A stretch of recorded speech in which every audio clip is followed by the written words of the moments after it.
You have the American crow, and you have the types of crow. Don't let Reagan Jr. find you. You got the carry-on crow. You've got the hooded crow. Yeah. And you've got the New Caledonian. Caledonian. Got it. Yeah. Blue jays are a type of corvid as well. Yes, they are. They mimic somewhat well, but not as good as ravens. Yeah. But just the way you said carrion crow, it was like, damn, is there also a checked luggage crow while we're at it? Carry on, it's the same. It's the same fucking pronunciation, and if you're wrong, you're a filthy Go on. Aussie cunt. There we go. Okay, my microphone is going through. I love when I'm on NQP Dust stream, and then a little pop-up comes up in the top right corner. It's like, NQP Dust just started streaming. Would you like to watch? I'm like, I'm ahead of you. I'm better than you. I'm here. I'm on the stream. What is that? Oh god, I forget his name. I'm an American. I'm human. That's Alex Jones. I got hot blood flowing through me. Oh, that guy. I am 1776.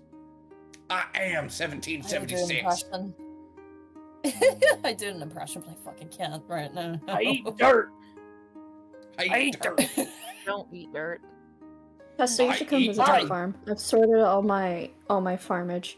Guys, I did see your farm. Guys, why was the first Angry I've Birds movie updated it. genuinely funny? It is funny. I eat dirt.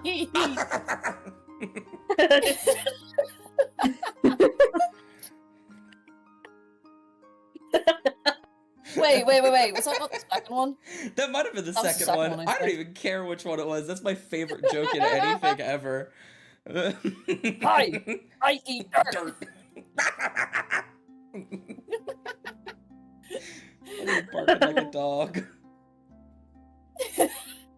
Oh my good god. He was like talking so normally, and then it like cuts to the other bird, and it goes back to him. And there's just dirt that just falls out of his mouth. It's like, oh god. Okay, music is up. Shit. Yar, I've been here. I've been listening to it. It's good shit. Indeed. I'm a big. I curated the music for today. You can tell because one of them is downloaded, and you'll never guess which one it is. Actually, you guys can't see it, can you? Because of the new updates. No, I can't. Ah, well, never mind. You don't know anything ever. I know. Do I know it does? No. This is not a song. This is not a song any of you have heard because it's a very generic, like a stock song. But it's exactly what I needed. It's not a song that has copyright attached to it. I actually did have a quick question. Tell me if you guys can hear this or not, because it'll determine something later. Can you hear that? Like that grain? No. Oh, no. No. That's bizarre. Why is that? How bizarre. How bizarre. Is that a good thing or a bad thing? Kovach played by, fucking, what's his name from The Walking Dead? John Bernthal? Yes, sir! Yeah. What is that? What is that? What is that? Yeah. I really want to learn how to. I want to learn how to rotoscope so I can rotoscope Kovach. Watching The Punisher has unfortunately been very fatal to my to my ability to fight the John Bernthal live action Kovach rumors. But yeah, I also new Spider-Man movie next year. It's gonna have John Bernthal as the Punisher in it. Don't know how they're gonna handle that in a movie that's meant to be aimed towards children with the Punisher, but you know. I'm all for the new Spider-Man movies, but who's the guy that they're casting as Spider-Man? Because I don't know. I would expect something more known. That's what I'm saying. I don't know. Chris Pratt. For real. That's Chris Pratt. No, Who's that fucking guy? Chris Pratt. Unironically, though, I think Chris Pratt would have been a Spider-Man. Yeah. I'm happy he isn't. That's not the voice. Have you guys seen the Mario movie? It's actually really good. Yes, I really liked it. It was really good. I enjoyed it. It's a me, Mario. That's not the voice. That's not the voice. He actually did a decent job with the voice. Like, I know that we were all taking the piss out of him for it, but but it was actually pretty decent. It was actually markedly different from the trailers, if I remember correctly. Yeah. Yeah. For some reason in the trailer, she was very much just like, it's a me, a Mario. They used the voice demo, and they did him so dirty. Yeah, and then the actual show, like, he did actually put on a bit of a voice, and it was fun, and I liked it. Also, the movie itself was just good. I had fun. Yeah. I grabbed Charlie DeLuigi and I love it. grip him with my big white gorilla fist. I wasn't. He did great. I was actually very pleased with all of the casting in that movie. I hated that. I hate AAA casting because it sucks. AAA, A grade actor. I forget. Yeah. I hate that kind of casting because it really does take away opportunities from other people who can do just as good. But man, if it wasn't amazing, I fucking love Jack Black. Jack Black was great as Bowser, honestly. Guess we get copyrighted. We can't do that. So it's unfortunate that you guys can't hear that soundboard, but the stream can. So they get it and you don't. Sucks to be you. Aww, I'll cry. You're just encouraging more views. Exactly. I don't know why it's not working. If I figured it out, I would. Hopefully you guys will get the other thing. I imagine you will, but we will cross that bridge when we get there. I'm gonna do a recap this session because last session ended a bit abruptly. And I'll be honest, you guys are gonna be fine with that inspiration this session.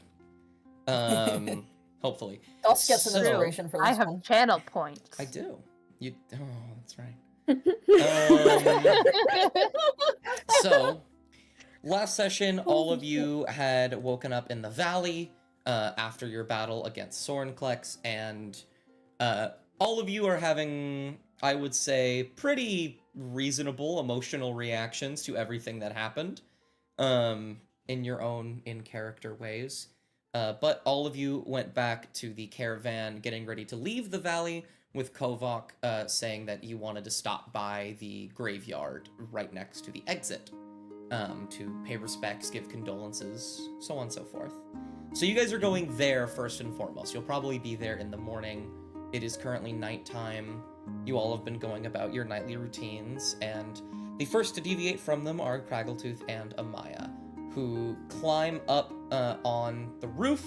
And while it was very cut for me because I kept disappearing and I was unable to hear a lot of the conversation, you two are now on the roof talking, looking up at the stars. It is probably about 10, 11 p.m. And in a world where pollution doesn't exist, the sky is beautiful. I raised my hand real quick. Is it not still raining? Wasn't that a whole like running joke? I think we decided it was very much cloudy. Okay. But Craggletooth did say she was staring at the stars.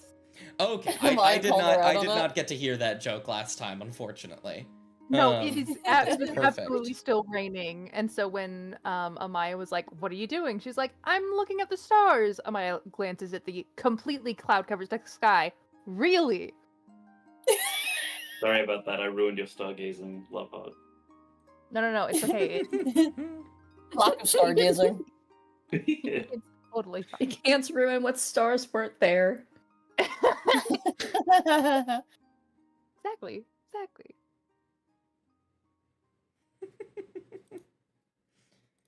Well, I think we pick up with that conversation. You two are sitting on the roof. Are they still bickering? Yeah, they might be. It's up to them. Sure. I think we'll pick up directly after "What are you doing? I'm stargazing" pans up to the cloudy, rainy sky as water pelts against you both. It's not very heavy rain. It's a light drizzle. Amaya's just giving Craggletooth this so be fucking for real look right now. Craggletooth realizing that she has perhaps made an oopsies. A lapse in her judgment on all of the lies she could have told at the moment. But she just looks at Amaya with a very innocent, wide-eyed stare and blinks a few times. Really, you can see stars up there. There are stars out. You have eyes of lasers. Well, I think my eyesight's a little bit better than yours. You do not get to compliment or insult my eyesight. No. I was complimenting my own eyesight, Amaya. Okay, I don't fucking care about your eyesight. Oh, I don't care about yours either. Oh my gosh, we have so much in common. Oh, don't do this to my car. I am. So, what are you doing up here, other than stargazing at that fucking clouds? Maybe I just wanted some space. Oh, cool. We have something in common. Oh my god, another thing in common. That's crazy, Amaya. We have 2 things in common. And Craggletooth will hold up a hand with 3 fingers on it. Wait, holding up 3 fingers. Meaning like 3 numbers, you know? So, she's holding up the number 3 with her fingers. He's holding up number 3 with her fingers. The Maya will hold back up 2 fingers. What are you doing with your hand? You're holding up 3 fingers. I'm holding up 2 fingers right now, Amaya. Can you count your fingers for me right now? Yeah, 1, 2. And as she goes 1, 2, then she puts her finger over both of her fingers. As she says 1, so she does 1 for one finger, and then 2 touching both of the other fingers. You can't Roman numeral your fucking fingers, Craggletooth. You sound crazy right now. What is a numeral? That's not a word. Just forget it. And the Maya's just gonna sit back down. What? If you're not going to tell me what you're doing up here, I'm just gonna assume that you're doing something bad. That's actually a very targeted assumption, and I really don't appreciate that, Amaya. I don't fucking care if you appreciate it or not, Craggletooth. I really don't. Well, you know, if...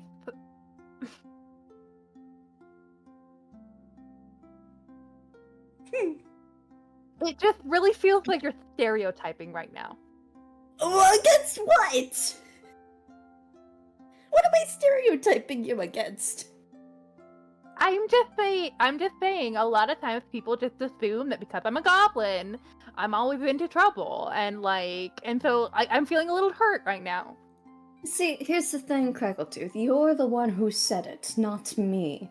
I didn't say that. Well, you were thinking it. I'm sure. I can tell with those eyes that I can't see because your eyes are closed. It's just like I'm good at reading people. I don't know what to tell you. You're really not. That's what you think. Okay, you know what? Whatever. You're up to something up here. I don't care, but I am gonna tell everyone else that you're up to something. At that, Craggletooth pauses briefly. And Amaya just starts walking away back down. She's gonna kind of make a shooing motion with her hand, whatever. What? You don't have to do that, Amaya, actually. Oh, so you are up to something. I would never do anything bad in my entire life. You literally almost burned down is distinctly forgetting. Is distinctly not thinking about the moment with the Fleckra in the mirror room. Right? You have committed arson multiple times. You have evaded arrest on multiple occasions, and you've almost burned down Some of you, Sudal. hey, you've done the same thing, and you've been a little bit of a bit. Okay, well I can admit that at least. First of all, I have never claimed to be perfect. Just so you're aware, I've never claimed to be perfect. So what are you up to here then? And at that, Craggletooth will stare at Amaya for a long period, and then roll her eyes and sigh and pull out from behind her 2 little jars of water. Quote unquote water. No, they are water. There's just something else mixed in with them. There's just a little something else mixed in with them. I may have gotten a little something from the town we were in a couple days ago, and I'm trying an experiment. Is that booze? No. Is that any sort of vodka or alcohol you have in a jar? What is that? Or do you just have water up here? It's water, Amaya. It's totally water. I really don't believe you. I swear there's water in the jar.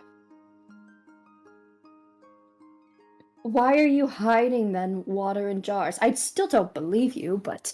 Well, there may be something else in the jar. Maybe. Amaya just gives Craggletooth this, like... If she wasn't already, she looks annoyed and then almost just confused, and she just goes, "What do you mean there's something else in there?" So, completely unrelated, am I? Here, come sit back down. Let me tell you something. I'm actually kind of interested. No, you're going to tell me while I'm standing right here. Before I tell you. No, I'm not going to do that. You're going to tell me right now, or I'm going to go tell Kovak and the scribe that you're up to something. Oh, the scribe I think be okay with it. Kovak, So, did you know that you can grab some poison for like 150 gold? You spent 150 gold on poison? Craggletooth considers for a moment and thinks back to her actions and just how much money she spent on poison. And she elects not to tell Amaya this.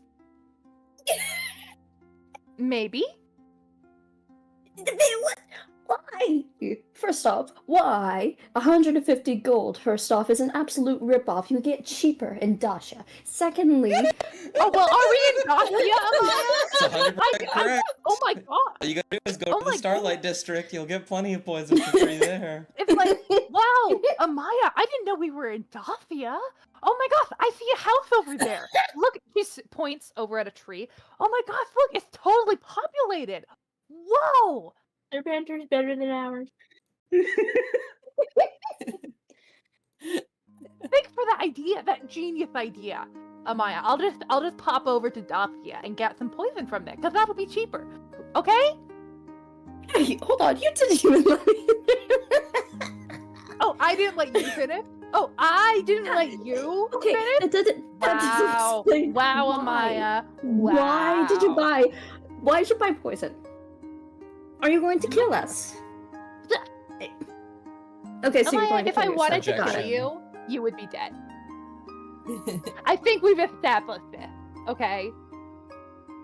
I'm not going to comment on that. Yeah, come on, Amaya. Why? Craggletooth only wanted to kill one of us. And she was pretty bad at that. Yeah, you were terrible at it. That's because she didn't want to. He's also probably the hardest guy to kill. Yeah. I mean, I had some pretty good opportunities. I'm not gonna lie.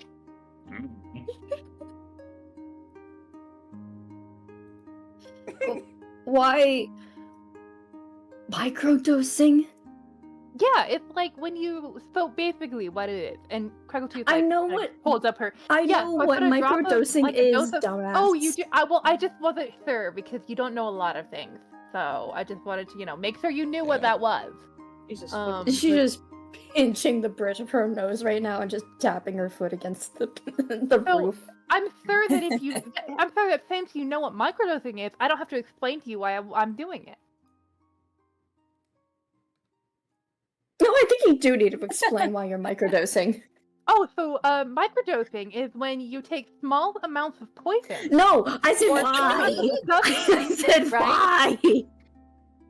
And Craggletooth just continues on explaining what microdosing is without acknowledging that Amaya asked her why. And so in this thing is I got these 2 jars. They're like the same size because you want them, differing amounts. Amaya's gonna start climbing down the roof. Amaya, come on, I'll stare. I'll share. I'll share. She stops. You mad because I'm not sharing? You don't share, Craggletooth. Consider it then a bribe. I bribe, don't I? Yes, you do. Listen, all I know, listen, right? If I am not above microdosing, because I've heard you can, like, build up a resistance to poison, and that sounds, you know, useful. Also, I think if Olaf knew about this, then they would, take it away, and I spent 150 gold on this, Amaya. Okay, well, that's your fault, Craggletooth, first off. What? Secondly, I don't think they're the worst reactions you can elicit from them. I am more afraid of what Mop is going to say, because if Mop finds out that you've been microdosing, she's going to get incredibly upset, and I don't think anybody wants to actually see that, okay? Okay, well then that is just another example of why you shouldn't go and tell everybody that I'm up here and doing this. Genius. You wouldn't want to make Mop sad, right? You're like her best friend. Oh, that's just manipulation now. That's fucking manipulation. Are you kidding me?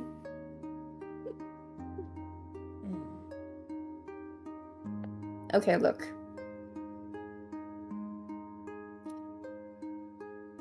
I won't tell them if you share. I already offered to share. You are going to have to I'm come doing over this and of sit my own down. free will, by the way. Uh-huh. Yeah, 100%. Whatever. I definitely believe you, Amaya.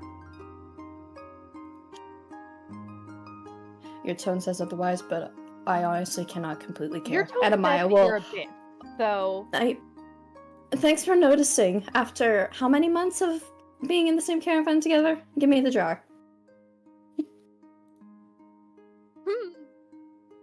Craggletooth, I think, is going to hand her the jar with, like, it's slightly, there's a little bit less in this one, because this is the one that she poured the full dose into it. Wait, what did you say? Sorry. So she's giving Amaya the jar with the full dose in it. Mm-hmm. She was gonna, so basically what she was gonna do is she was gonna take like a sip of the second jar that had the diluted dose. But she's just giving the full dose jar to Amaya. Amaya's just gonna open the jar and she's just gonna smell it. What's in that other one? You're not gonna believe this, Amaya. It's water. No!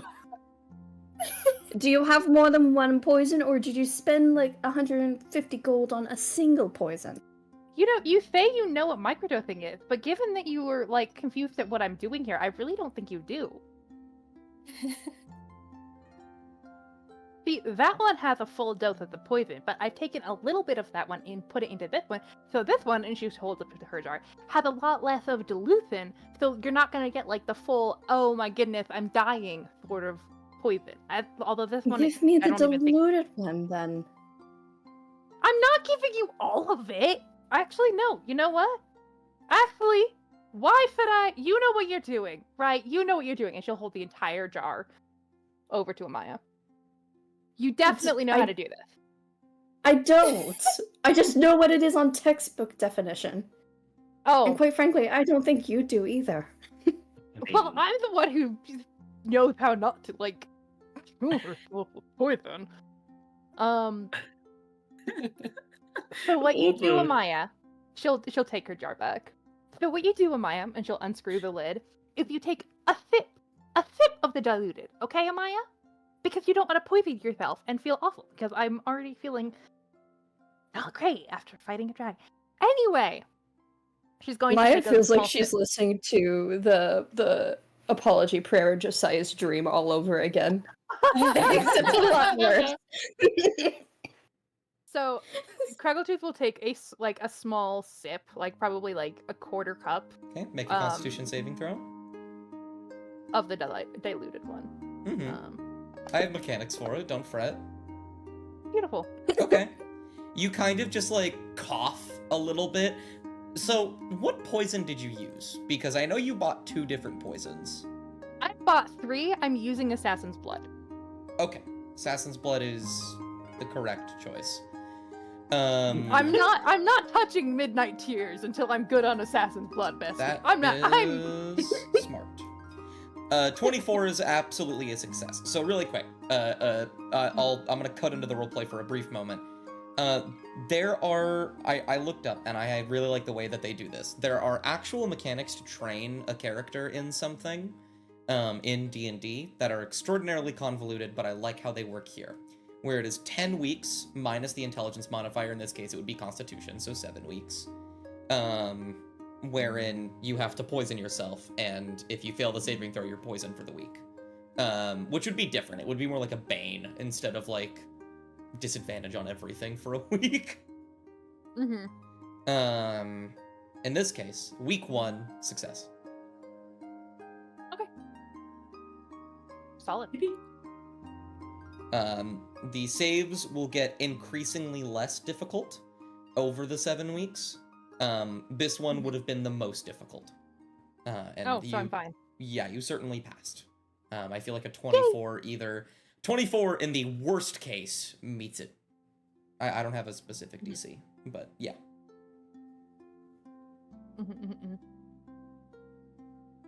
So Crackletooth will kind of like wrinkle her nose a little bit. Like spicy. Want to try some? And she'll hold out the jar to Amaya. Spicy? That's what poison tastes like to you? I mean, it's the same sensation. Like, I don't, you try it.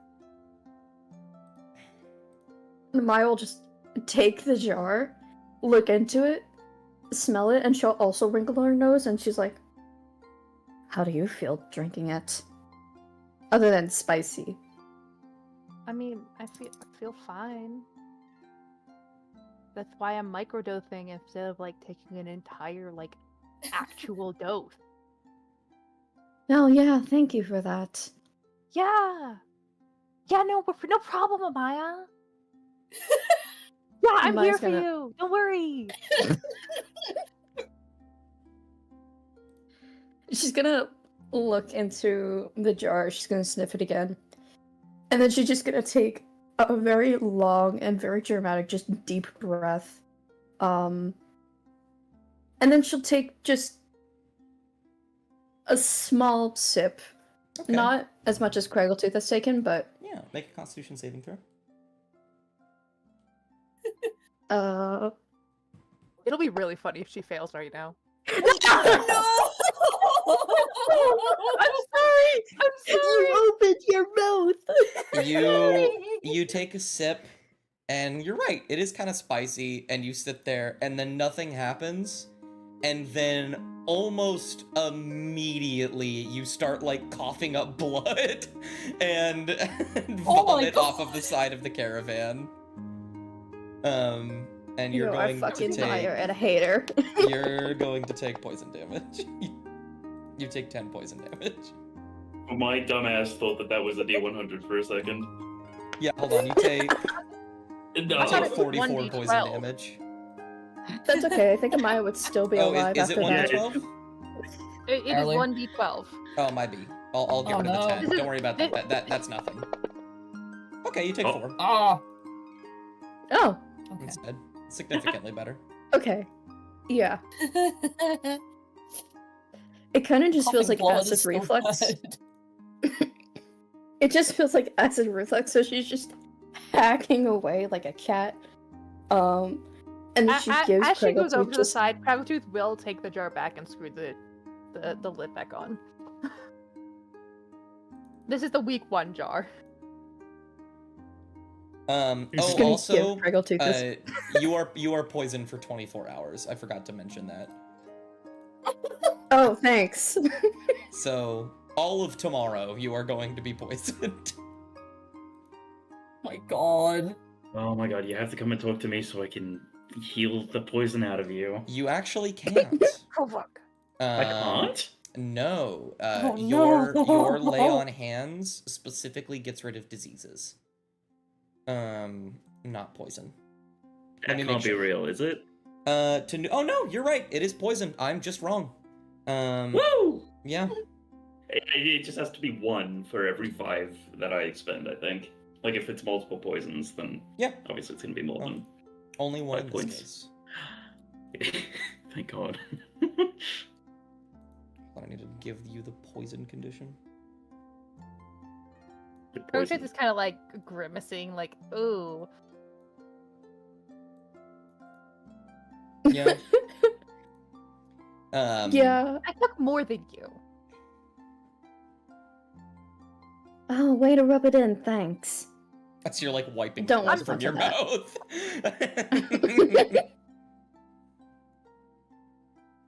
Didn't think you were that gritty. Wow, okay.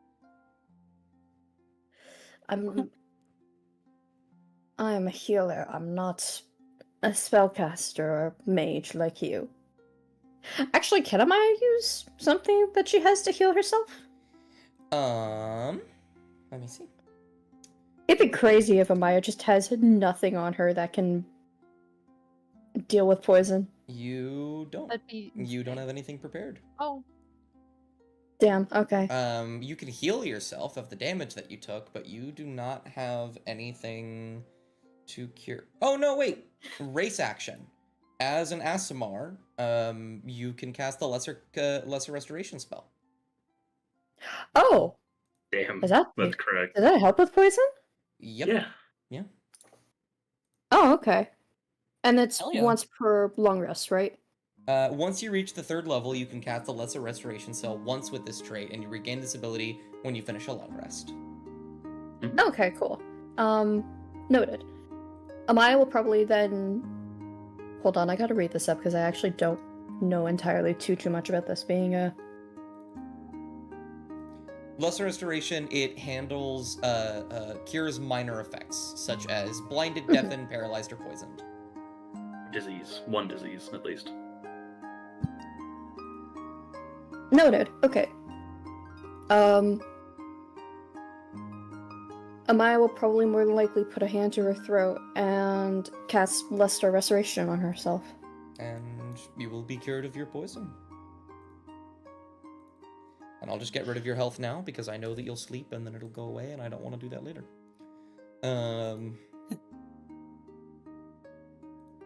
She'll... Look... Oh... What's my PC doing? I don't know. Never mind. Don't worry about it. She'll start to heal herself in a bit. Just to try and make the poison stop, and then when it does, she's gonna breathe a sigh of relief. And then look to Craggletooth with just the most deadpan expression. Craggletooth's just kind of watching her, and Craggletooth opens her mouth to say something, and then pauses, and then closes her mouth. And I'll tell you what, I'll tell all of you what she was gonna say, but she didn't. She was gonna say that seems like cheating. But she hasn't done that. Fuck. How are you feeling now, Amaya? Oh, better. No thanks to your poison. You took this of your own free will, bestie. Yeah. You were the one who bought it. Craggletooth's like looking around at like the air as if to try and get like backup from the wind, like, or from the rain, like. It's just like on the wind, you just hear like a, "You're all alone on this one."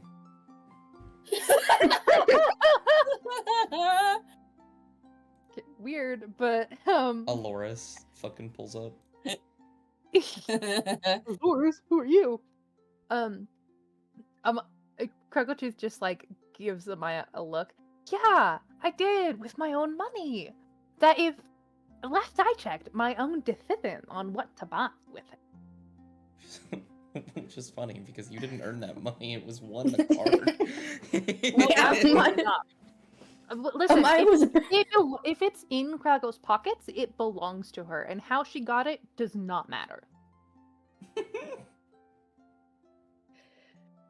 She'll look at Crackle Tooth, and she'll also repeat the same action. Like she's about to say something like, "Yeah, it only just took like drawing from a deck and Cassian's soul." But she's not gonna say anything. So she's just gonna sigh and then just flop back down on the roof. Yeah, whatever. You could do whatever you want with it. Well, see, apparently I can't because you're here to like throw a hissy fit about what I do with it. Right? Crackle, I'm going to throw a hissy fit either way. I don't care. Oh, so you finally admit it! Oh my gosh, that gave me more worth than I ever thought. I'm going. I'm going back to bed. I think as you two continue this song and dance of almost leaving, coming back, arguing, and bickering, I'm gonna go downstairs. What this song got? There we go. We switch to... I think this one is proper. Yeah. We switch to Cassian.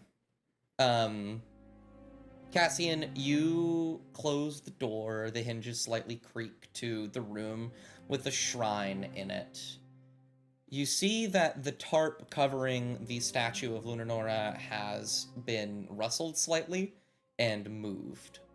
But it is still covering it. Implying that someone, I'm sure you could guess who, has been in here recently. Yeah. All of the candles are still lit. Some of them shudder in your just sort of cold presence, but who is... Okay, I was wondering why the walls were freaking the fuck out. It's because somebody is moving extraordinarily fast. Around Fuelan, it's Kovok. Yeah, I know. Getting my cardio in. After all that Taco Bell. But yeah, do you take off the tarp? I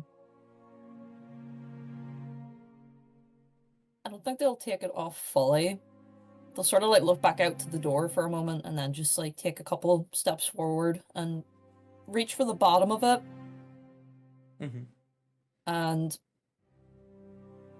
they're wondering if they're allowed to do this. They don't know if this is like a thing they'll get like, you know, yelled at for.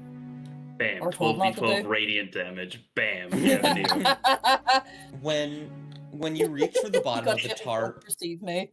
when you reach for the bottom of the tarp and you lift it up slightly, like in that hesitation, you notice something. The legs, the depiction of her is basically her on her knees, praying, right? Like you've seen what lies underneath this before. Yeah. And you notice that next to her knees is a stone finger, cracked and sort of crumpled a little bit.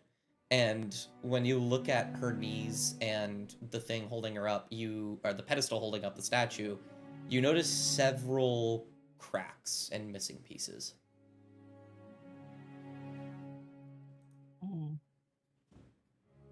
Are the pieces like around anywhere? You don't know. You don't have the tarp. Like I'm off. guessing.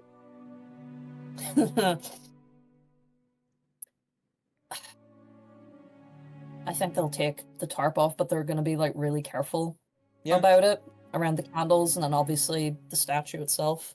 Oh yeah. You lift the tarp and what you see, I don't know how Cassian feels about it, but it is at the very least quite shocking. This once pristine, polished and carved statue of Lunanora is now covered head to toe in cracks and chips. Several of the more delicate pieces, maybe mostly like fingers or some extra strands of hair or maybe an ear, have fully fallen off and have broken onto the ground.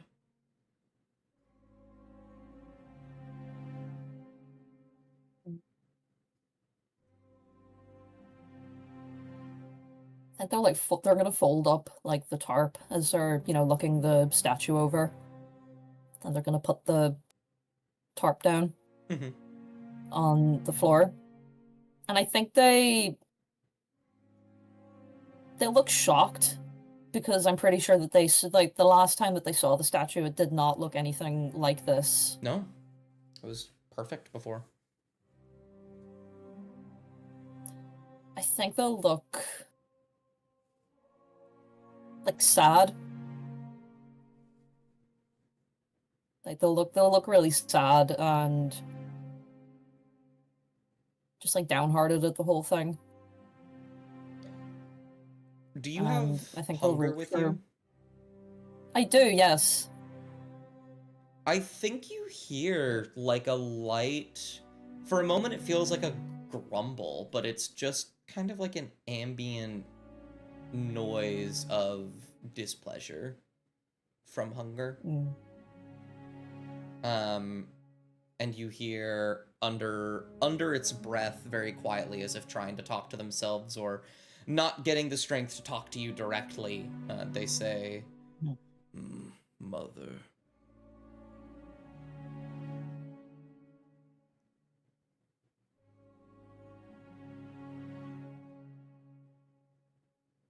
I think at that, Cass just pauses, and they're like completely like quiet.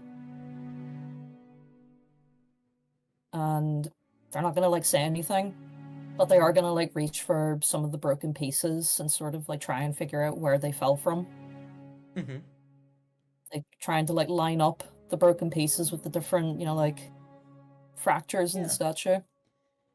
I don't know what to call this, because I do want this to be a check. I feel like investigation or just like a general intelligence. They're the same, -2. I'll do investigation. A 6. You're able to find the more obvious ones, like the missing finger or the ear broken off, though there are so many tiny little pieces that have just been chipped off and broken away. You can see them on the ground. They've sort of gathered like dust, but to figure out what goes where is impossible. You can are you like trying to reattach them? Yeah, I think they would be. How do you do so?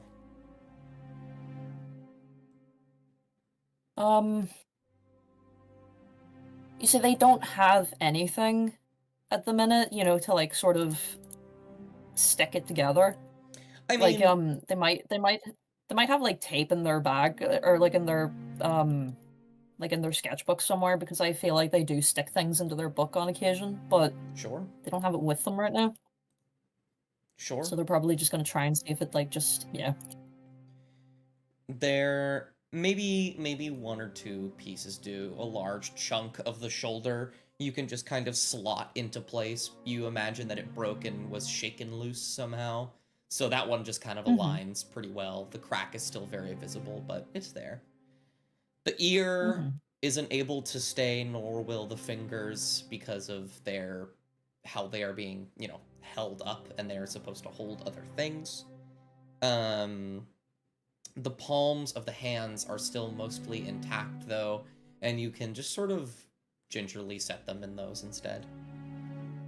Yeah.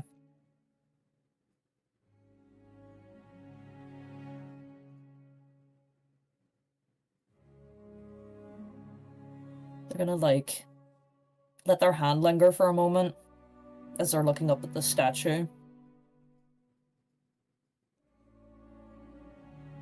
And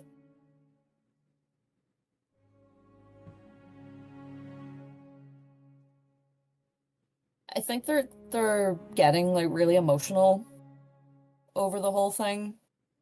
There's a lot of guilt there. And they're like thinking about like how long, you know, like this could have been going on for.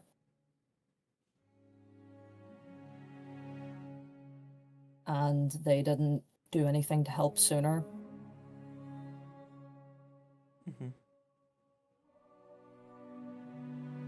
So I think they're gonna just like, they're gonna kneel down.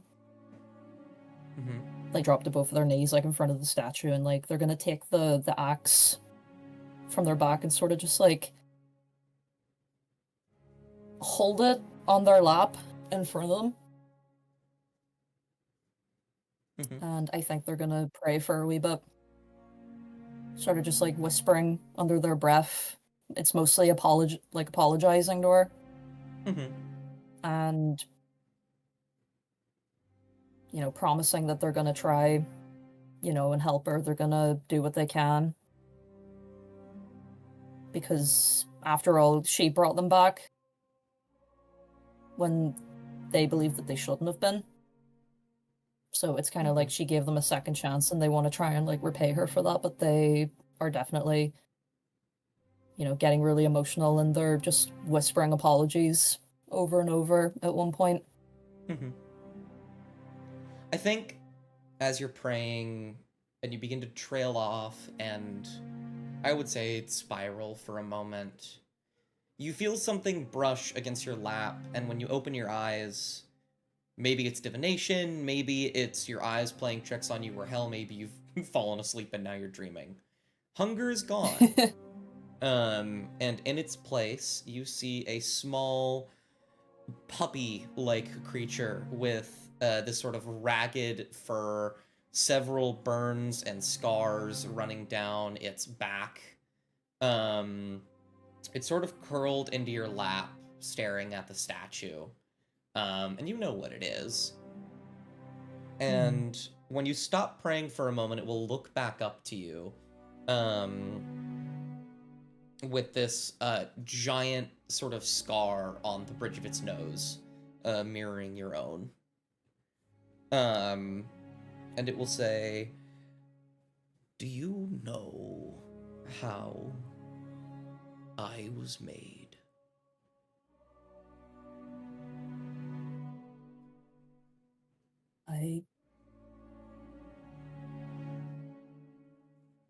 There's a lot of,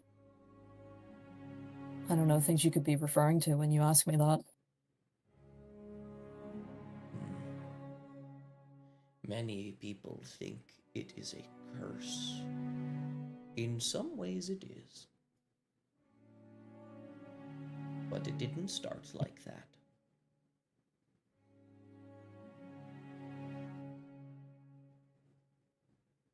I don't remember my early life, but I remember my purpose, as all of us do.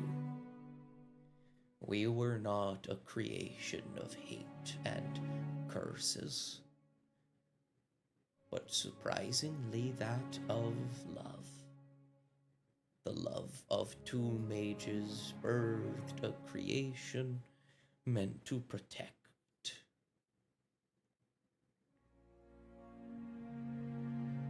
I do remember the city. I protected a city. But eventually we had won. And with nothing left to protect, my purpose was lost. And so I festered and forgot. And with that forgetfulness comes the curse. A spirit harnessed by those that would use a tool to do evil, planted in people like you. They would call you fools. I would call you fool. Though perhaps not too much anymore. Don't know what happened, man. Sorry, I'm back. You're so fine. I just know you have many questions about me. But yeah, I do. In this state, wherein I am able to speak unfettered, I suppose I'd like to emphasize that I am not a sharpened blade meant to kill those in my path, but I am a tool born of love to protect.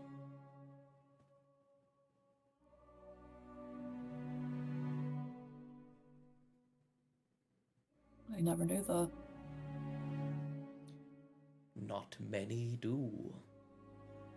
Few live long enough to talk to one of us. Or they become us. We are purposeless beings. Those that wish to do what we were made for, but many of us have forgotten.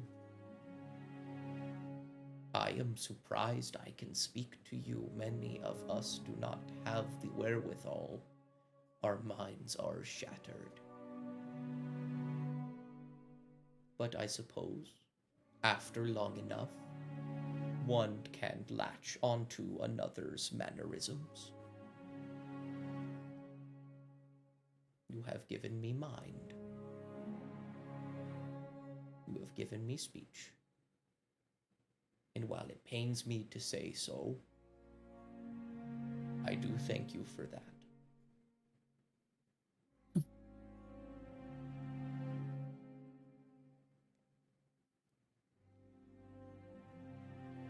So how long have you been,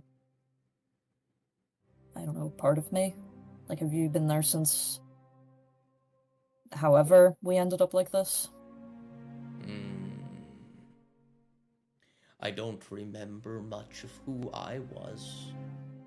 Only bits and pieces brought about by your actions.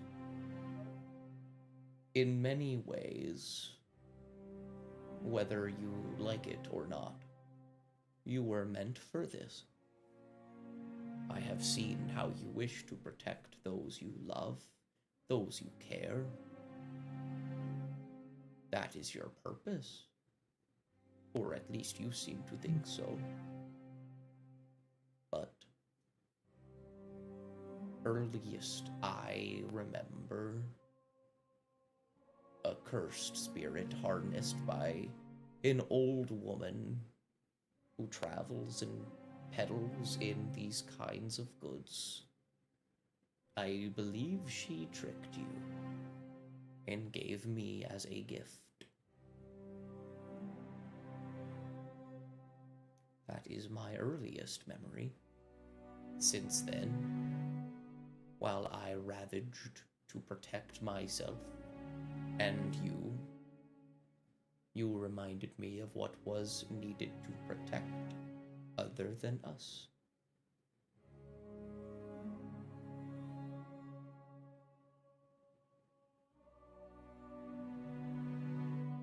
I think they're like, they're thinking, they're taking in what it's saying to them. Do you mean that woman that we met on the mountain, heading to the Felrook, was it? I don't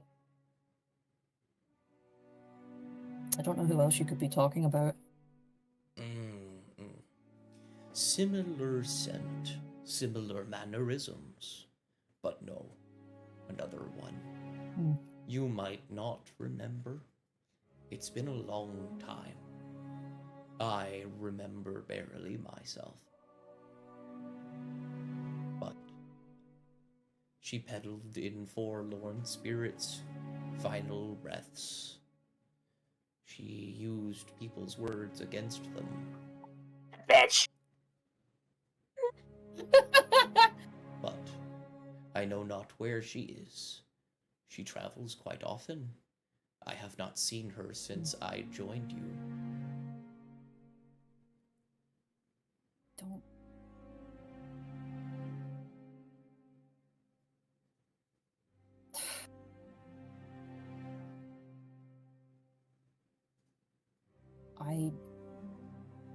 I try to think about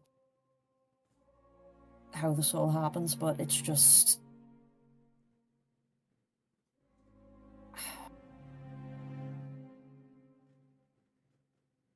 spotty, fuzzy, like, I can't remember.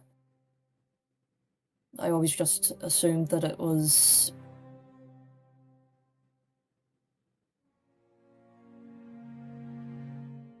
I don't know. Maybe, like, I always just assumed it was a lycanthrope attack. I don't remember how it happened. That is a reasonable memory, if my faulty mind serves correct. The first time you saw me was in the mirror. You believed I had broken in, and so you attacked. Little did you know, I was you and you were me.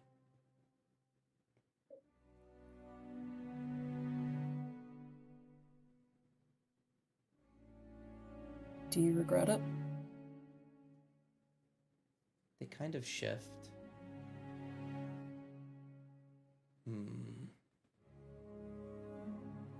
I don't regret much.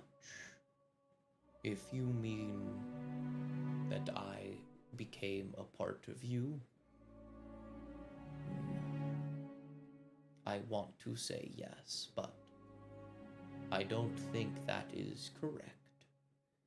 Not many of my kind get a chance at purpose. And through coincidence, or perhaps fate, I have been given that opportunity again. If you mean those that I've killed, I don't quite know. It is hard to see that as anything other than protection or hunger. But I never knew those people. I never knew if they also had a bygone purpose. But they are dead, and there is nothing I can do. I do not regret the murder of that angel. Foul thing. It hurt. I think when they say that, they'll sort of just, they'll smirk a bit, but it's bitter, and they'll look away at that. They hurt our family. I only wish I could have done better.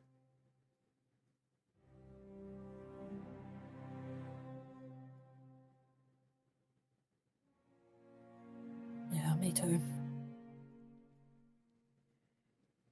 I'm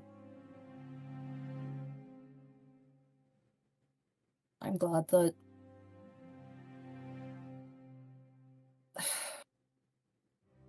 I'm not glad that my brother was the only one there, but I guess I'm partly glad that it was just... It could have been worse, I guess. We did our job. Our purpose was fulfilled. He told us that, didn't he?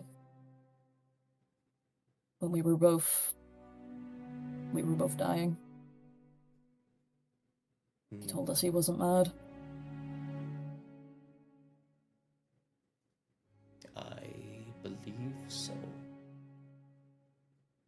Affection is not a feeling I am familiar with. A burning sensation in my chest. And yet, it did not hurt then.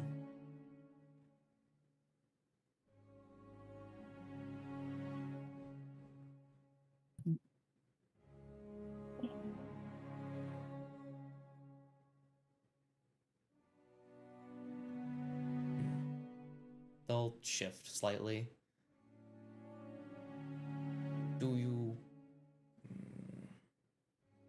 Do you wish to seek her out, the old woman?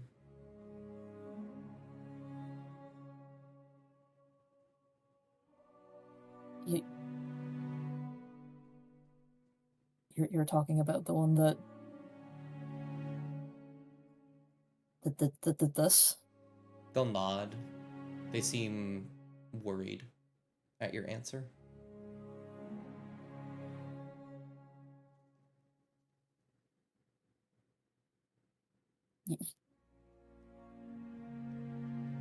I think they'll be quiet for a really long while. Because Cass was just a teenager when they were first infected, well, quote unquote infected with lycanthropy. They don't know how it happened. Every time they try to think of it, they just remember what happened when they turned for the first time. They try and think. They remember fire. They remember blood. They remember screaming. Getting outcast from their home village. It became something that they just started to shut out completely. So the fact that now they were told crumbs of what started it, but now they're also being told that, like, they're being asked if they want to find out more about it. They need to take a moment to sort of just try and process it.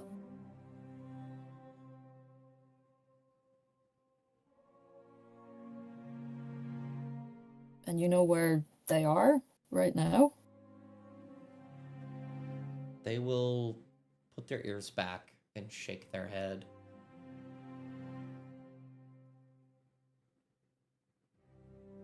No, but they seem really uncomfortable, like they don't want to say what they're going to say. I can help you find them if you promise me something.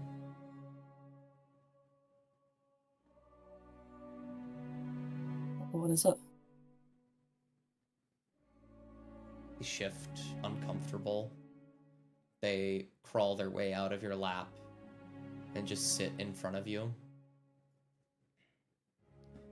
I do not wish to be discarded. I do not wish to go back to what I was. Purposeless, forgotten. I will help you discover our origin. But please do not discard me.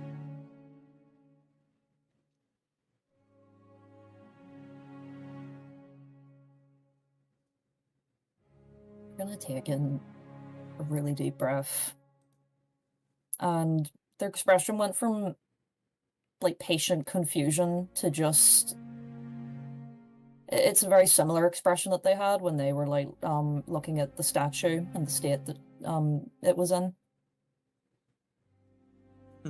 And I think they'll reach out with both of their hands, like, towards, like, either side of the wolf's face. Like, they'll not touch it. Sort of just, like, holding it there.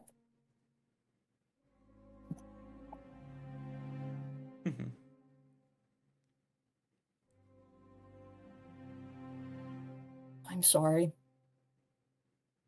for everything I have done to you.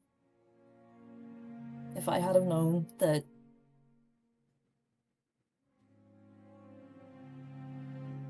that you were what you are, I know I would have tried to do things differently.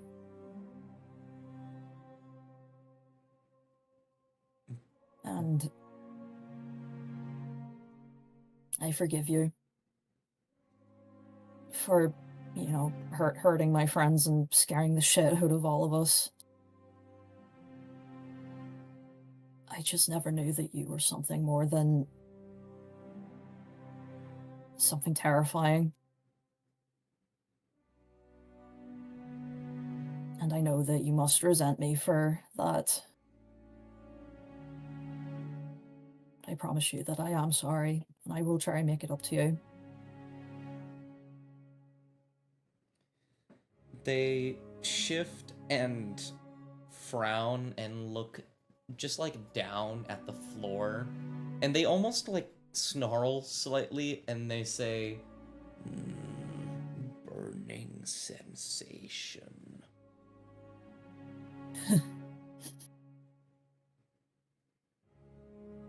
Is it a bad one? They look to the side. Confusion. I do not know how to feel.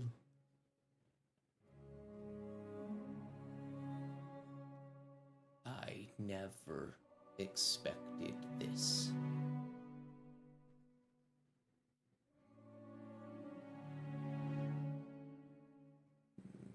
Well, you can talk about it. Talk about how you feel. It could help just to get it off your chest, at least. They just kind of like shake their head a little bit and then crawl forward and curl back into your lap. And you watch as the eyes run along their body begin to all close and curve slightly. It's one of those things where no matter which part of the face you're looking at, if you can see the eyes, you can know what they're feeling. And there is a sadness in all of these eyes running along their body. And they will say, I do not communicate this well. It is confusing and frustrating. So, instead, I will forgive you if the next time there is a fight, I get to hit something really, really hard.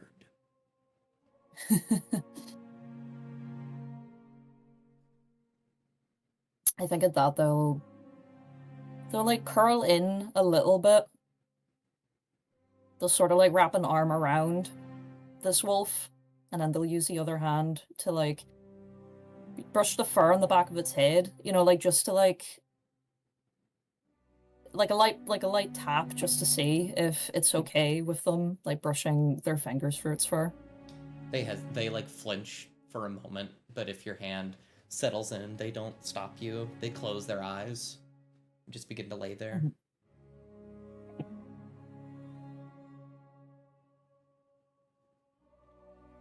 I don't. Oh, sorry. No, please go.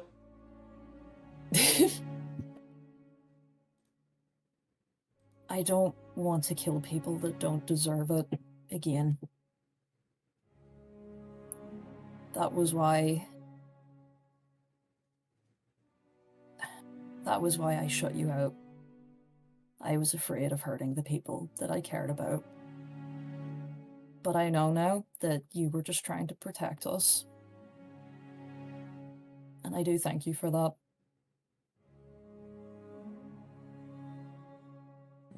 So,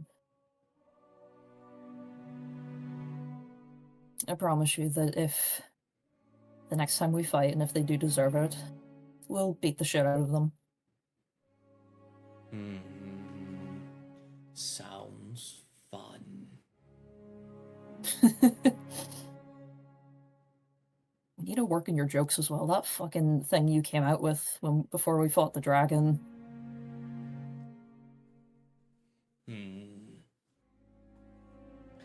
I will get better at jokes if you can hunt me a few rabbits. Yeah, that sounds like a deal. Good.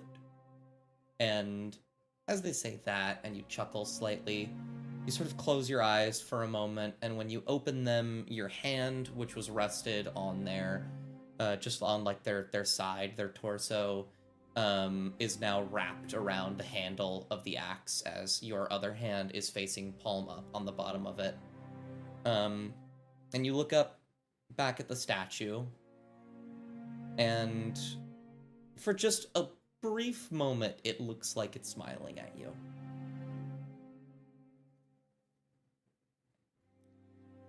And I want to move Kovak and Shasta and Mop. Are you two doing anything, or are you just kind of hanging out? Because I do have something planned at the end of all this.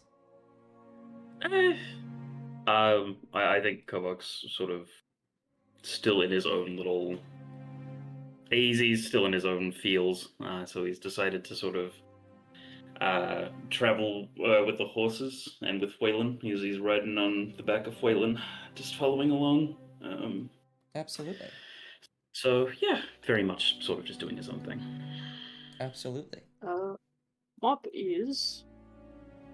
I want to know if there's any, like, books in the library, in our little mini library, about friendship and friend activities. Friendship. Yeah. Friendship and friend activities. I'm trying to think about what that would like even how to be friends for dummies. How to be friends for dummies. Such a mop book, dude. Sorry. There some noises for a moment. That's so funny. I'm so sorry. Like I'm recovering. Doot.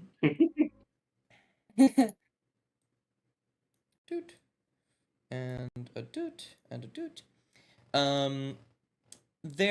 Okay, knowing that this thing is full of stuff you find from libraries or Lunar Nora propaganda, basically.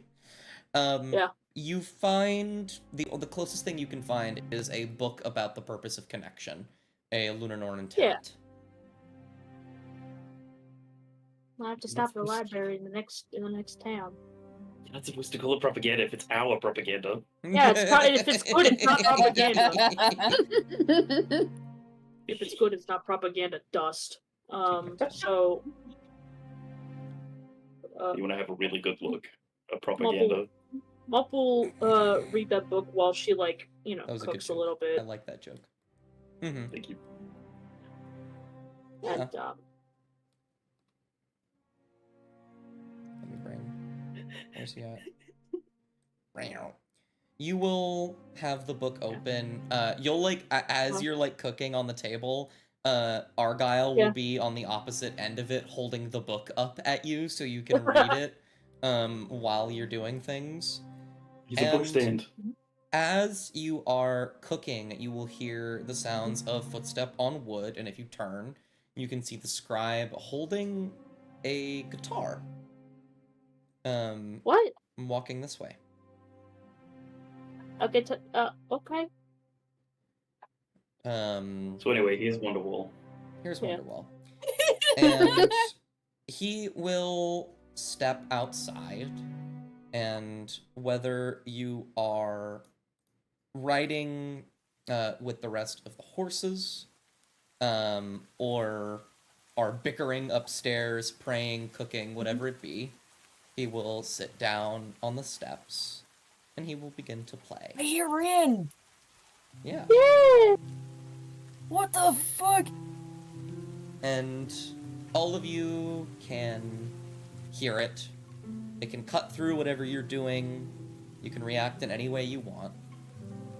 But the scribe will just sit there underneath the canopy and will play some music.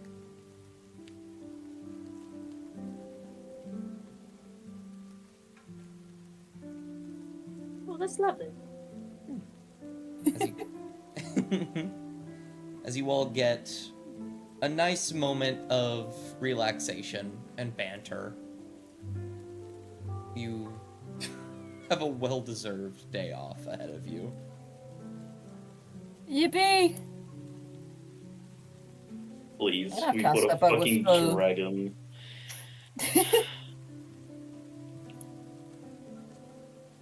What does Cass do? I don't think they're gonna say anything there, but they're gonna make, like, a motion of closing the door, you know, like, and make sure that it's, you know, like, audible, that it closed, just so the scribe knows that they're there. Mm-hmm. They don't react. I have a wonderful idea. Never mind, wait, I'm waiting. Mm-hmm. I forgot what waiting was. So funny. You close the door, Cass? Yeah. I don't think they'll do anything. They'll sort of just fold their arms and, like, lean against... Like, they're leaning against the door and just listening, I think. Absolutely. Mop, you say, I have an idea, and Argyle will who's on the floor, will look up to you and nod, as if saying, "What idea? What's your idea?" I think. What if, right? They nod. Hey, go. Let's get everybody here. Let's get everybody here, Argyle. They'll nod. They'll Let's get everybody run here. outside, and we'll crawl up some stairs onto the roof. Craggletooth and Amaya, the guitar cutting through your conversation. You will see Argyle, the opossum, standing on his hind legs, looking at you both. By now, I'm Question, Bubble. sure the jars are in her pocket. Are these two still bickering? Oh, absolutely. You think they would stop? Honestly, yeah, they're probably like so far removed from the poison conversation that they're just bickering about each other now. Yeah. Oh, I'm sure. Like, poison aside, it's just I don't know what else they would talk about, unfortunately. Two fires creating a bigger fire and firing the other fire. Sorry, Scribe, your acoustics are not going to help the conversation much. There's some crazy reverb in here. You all will see Argyle up there as you are bickering. He'll look at you all. He folds his arms. Oh, hi, girl. So anyway, Amaya. No, Maya puts a hand in front of Craggletooth's face and will do anything to go towards Argyle and just kneel over to the possum. No, I have a point here. You're completely ignoring the point. Argyle. Shut up! What is it, Argyle will look to you, Amaya, and will nod appreciatively, and will motion to the ladder. And then they will look to you, Craggletooth, and they will walk up to you. Do you say anything or do anything, or do you keep trying to argue? I think for a moment she'll try to finish her point, but then as Amaya gets up and starts moving, she'll just shake her head, sigh, and kind of glance down to Argyle with her hands on her hips, I had that argument in the bag, Argyle. I was gonna win. Argyle bites your ankle. Yeah. She'll try and take him off gently, but he'll just fall off. He'll just roll over a little bit, shake himself off. No, you haven't told it's rude fucking to bite people. He fucking poofs away, and you see your mouth go. As you say, it's rude to bite people. They will raise an eyebrow as if to say, "That's rich coming from you." Well, it wasn't said, therefore, we're fine. And then they will roll their eyes and begin to walk towards the ladder, where Amaya, I assume, is going down. Craggletooth will ignore the ladder and just fly down and get inside the, and try to get inside the caravan before Amaya. I mean, you will. Amaya's not making a competition about this. She's just mumbling. Serves you right once. Possum Argyle bites her ankles, and then she goes inside. Can I roll a perception to see if she heard that? I think you just do. I don't. I think Craggletooth will flick Amaya as she's going down the stairs. Argyle, who is resting on Amaya's head, will try and bite your finger. Oh, you misunderstand. I'm not flicking the top half of Amaya. I'm flicking the back of her knee. Right? Not hard. Absolutely awful. But, you'll get flicked, Amaya. You'll stumble for a moment, but you're able to get down the stairs. Ladder. There's no stairs. She'll stumble for a bit. She's gonna wait until Craggletooth is completely out of ear range, and then she'll go to Argyle and she'll be like, "Fucking bastard, that one shit." And then she'll walk inside with Argyle in her hands, and she'll brush off any of the spare rain that's still there, if it's still raining. Yeah. Argyle will then run up to you, mop, and present Craggletooth and Amaya to you. Wonderful! Are they... Get your tokens over there. Get your fucking tokens! My tokens! No, I crashed! I crashed! Where's Kovok? I've done it. No! Argyle will point out the front door, where you can clearly see Kovok riding on Foylan. Oh, okay, never mind, my bad. You kindly, somehow collect my dear scribe and my dear Kovok? Argyle will look towards the scribe who's just hanging out. They look at you and they fold their arms as if to ask why. This isn't really our house. I had an idea, and it's kind of for the house, but it's not really my house. So, and it's the scribe's house, and I just wanted to, to run that by him and maybe ask for permission first. Argyle will nod understandably, and then will go to the back of your feet and start to push you towards the scribe. And just kind of usher you towards him rather than going to get him himself. And then we'll motion for Amai and Craggletooth to follow. Cass will nod to Mop and Argyle as they both pass. I guess you can be part of this conversation too. Quite frankly, it concerns everybody. Oh, right. Is everything okay? Yeah, everything's fine. I just had this wonderful, wonderful, wonderful idea. Oh, okay. Mr. Scribe. They will turn their head. They won't, like, look at you, but they will, like, make a motion with their head, as in to say, like, yes, I am listening. I had this great idea, and you could say no, because, it could be a bad idea, and you might not like it that much, but, it is your house, and, I'll chuckle. What is, I think, right, what if bedrooms? What if bedrooms? Individual rooms. He doesn't look at you as he's talking. Yeah, and we could decorate it with all the nice little pots and plants and memorabilia from our adventures. Really make a house a home. How do you suppose we do that? There are 6 of us, and there are only 3 individual rooms. Well, I could sleep in the closet. Not Mop, no. No. I mean, I don't need that much space. I'm real. Look at me, I'm itty bitty. I do Mop, understand you're not what you sleeping mean. in the closet. And we could put, maybe Amaya and Crackletooth in the same room. Absolutely not. Yeah, Castle looks not on your line. Okay, maybe we put Cass. Argyle tugs at the Feretta's neck and goes, ooh. Yeah. we put Cassian and Kovok in the same room. Perhaps instead of individual rooms, we can have individual areas designated to each person. The rooms is a bit difficult. I hope you understand.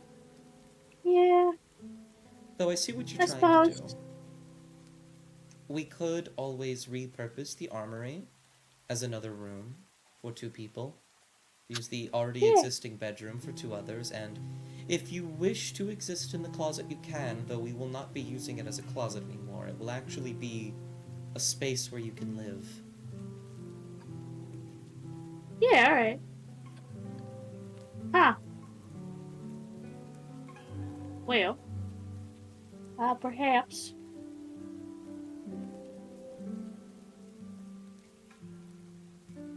And what about could I put a bed in the library, maybe? He shrugs. I don't see why not. Amaya! Yes, Mop? Amaya, I have the most wonderful idea. Are you ready? Are you ready? Sure. Bunk beds. Bunk beds? With who? Mop looks at her with big old shiny blue eyes. Do you want to share a bunk bed with me, Mop? Yes! I've never had bunk beds! I don't think I've actually had either. Alright. And you can choose whichever bunk you'd like. Just make sure you don't fall off the top of it. I can fly. You choose, Mop, since it was your idea. Yeah, no, I couldn't possibly. It was your idea, though. Argyle will fold his arms and look at you, Mop. What do you want, Argyle? He just kind of like, eyeballs Amaya like, yes, I agree with what she said. Oh, goodness. I suppose the top one. Alright. I've always wanted to be a little tall. But, you know. Abilities to do that? Yeah, but, you know, sometimes you do have to appreciate the things in life. Mop, you can fly. You can be as tall as you'd like. Yeah. Have you gone properly flying with your wings yet, Mop? I don't know. I don't think so. I've done, you know, like only once in the ice salamander cave you flew up. Yeah. Like never just really. I don't know. I don't just quite for the fun know of if it? I could. If I could, I don't think I have the stamina for it. You never know until you try. Flying is really fun. By the way. Yeah, but you're not using your body. You're using your shoes. Well, yeah, but like, it's still fun. And if you got wings, then like, I think you could use them, you know? We'll be burning a lot of calories. Shoot. Anyways, rooms. I think that would be really neat. Go back! You can hear you've heard all of this, Kovak. Like you can have listened to this if you wanted Kovak to. I mean, he's not actively paying attention. He's sort of just letting noise fill his ears. He's got his his sort of cloak hood hybrid thing kind of like over his head because of the rain. And he's sort of kind of been just hearing it, but he hasn't been focusing, you know. You've gotten the basic ideas. Mop wants rooms. That's pretty much it. Yeah, I mean, he isn't gonna respond. He thinks that it's not a terrible idea, but he just doesn't think that, you know. He doesn't think his opinion would change anything. So. We could put up wallpaper, and we could put up a little bit of paint and some paintings and some posters. Wouldn't you like some posters? And some plants, and maybe a goldfish. Maybe not. And I think as Mop just begins to talk about these rooms, and you all stand there and listen and humor it and enjoy it, it's a fun possibility. It means I have to make a new map for every single caravan. Yeah, and you said that this was the last map. Yeah, you thought. Anyway. You really thought. Shasta specifically has a tendency to force me to redo everything I've ever done. Yeah, Shasta's out to get you. What do you mean? Shasta's gonna get you. You're the one that also added the kitchen. Yeah. You know how it is, grow up. But I was an interior decorator. I think we will sort of pan up towards the sky as that happens, and we will return to you all in the morning after you all have had a good night's sleep, and the raining has since stopped. I don't want it to stop because I really like this specific track with this rain sound, but it's done. It's really good. I am going to skip through time a little bit and go through some things because we have two specific things on the agenda to do today. Oh yeah, maybe. So what do we want to do first? We can of course roleplay getting to it, but do we want to do Kovak? Do you want to do your condolences, or did you want it to just be a thing that happens off screen? I'll ask that first. I think dedicating a little bit of time to it wouldn't be a bad thing if you know, time constraints allow. But I think I mean, I wouldn't mind. I'm happy either way. I think we'll focus on that first then. Let me see. Is this the right song for this? No, it's not. Die. We're doing Downward again. Morning has come. Maybe breakfast has been eaten. It's maybe 10:30, 11 a.m. approximately. Kovac and Foylan and anyone that would like to join, you find yourselves in a graveyard. It is rather big. You think that this place is older than just this recent exchange. You see several graves dug. Many of them on the outskirts are old. Many of the ones closer to the front have all been properly buried, but some of them don't have gravestones. Some of them are a bit more haphazard, but they're all properly buried. There are flowers laid on most of them. Some of them have some gold coins on the top as well. Various different rituals that the people of the valley have to make sure that the dead are respected. And you stand at the cusp of the entryway into the graveyard, Kovac. Maybe. I think he'll have taken Foylan with him. He's probably like. It kind of didn't say anything to anyone. Didn't want to outwardly extend the invite because he feels like, he doesn't want to bum people out or make them feel obligated to come with. But, after breakfast, he sort of just gets up and prepares himself. He notably leaves absolutely all of his weapons behind. Oh, yeah. And armor, which is, I imagine. Yeah, which is horribly uncharacteristic of him. I shouldn't have to tell you that, but he takes Foylan, rides on his back to cemetery, but once he reaches the sort of I'm assuming there's like a sort of an archway to signify the entrance. Dismounts, and I think he kind of keeps an eye out more actively for any of the newer graves, the ones that look like they might have been a bit. It's morbid to say, but more like freshly covered. Yeah. All of them are obviously properly buried, but you can tell they're a bit shallow. Yeah, and he'll make his way to the ones that are more recently buried, the ones that he's sort of deduced in his head have sort of come from the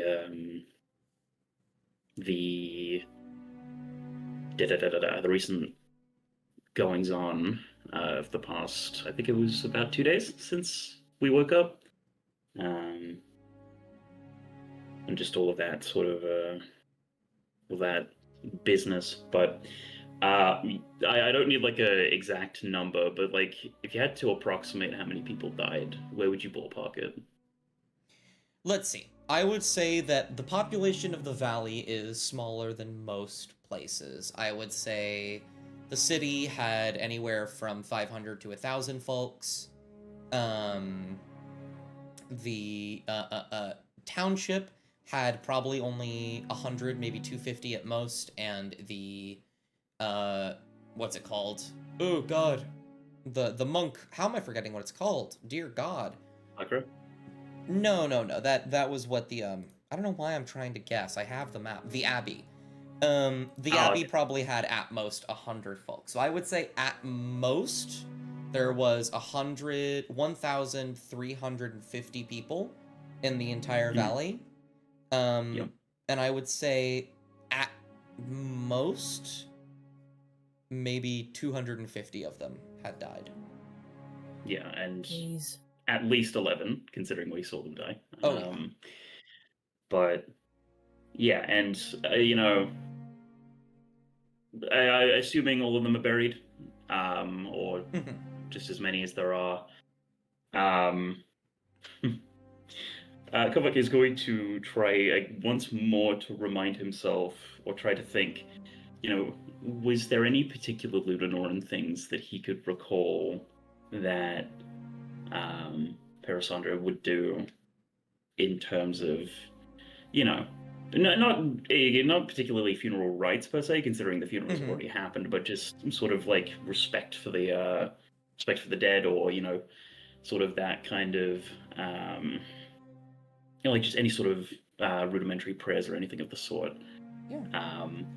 I'd like to ask if that's like a thing I could roll for by any chance. I don't think you need to. Okay. I think you're sitting here trying to think of something you can do to respect these people, help them, anything that comes to mind. And you do remember something that the Fleckra had mentioned, that undead appear naturally, especially in areas like this, with time, or at the bare minimum, they can be, you know, an army if a necromancer decides to walk through. And they didn't really have any means to stop that right now. You recall Parasandra doing something to stop that. A minor version of the Hallowing spell. Something more permanent, something to stop the undead. It was a complicated ritual, and it really only worked for individuals, but you could do it. Yeah, I was thinking, you know, Hallow's obviously 5th level, and the one that I had in mind was, obviously it's different insofar as that you have to actually touch the corpse itself, and he's not going to dig up anyone, but Sure. like a modified ceremony spell. Sure. That's kind of what I was thinking, but I mean, if you want to just play by ear and go with this whole thing, I'm happy to do that too. But yeah, I think in the interests of doing that, I think he is going to try his best to replicate it from memory. That sort of a ritual, and you know, try and draw on some of these newfangled powers that Luminor has given him from the Oath, and see if he can try and at least do something similar to say sorry, I guess.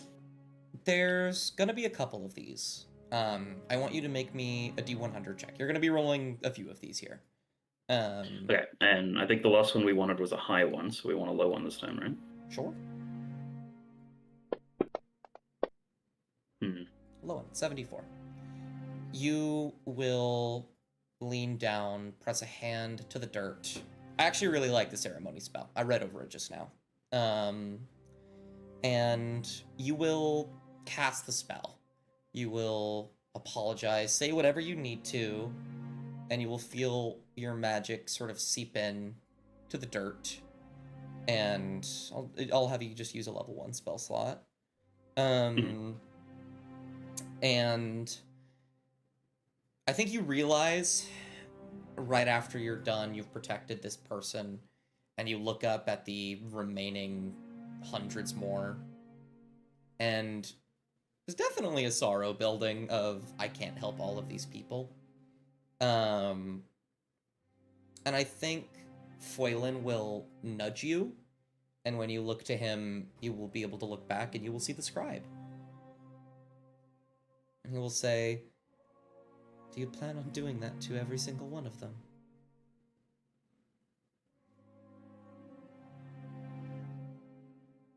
He's gonna sort of, you know, at the nudge, glance over at the scribe, and then kind of just, not in a way that he's mad or anything, but he is just a little bit embarrassed, maybe. Look back at the grave and sort of just take a deep breath in and then out and say, I don't know. We don't really have the time to do that, but I want to. The scribe will nod. One moment.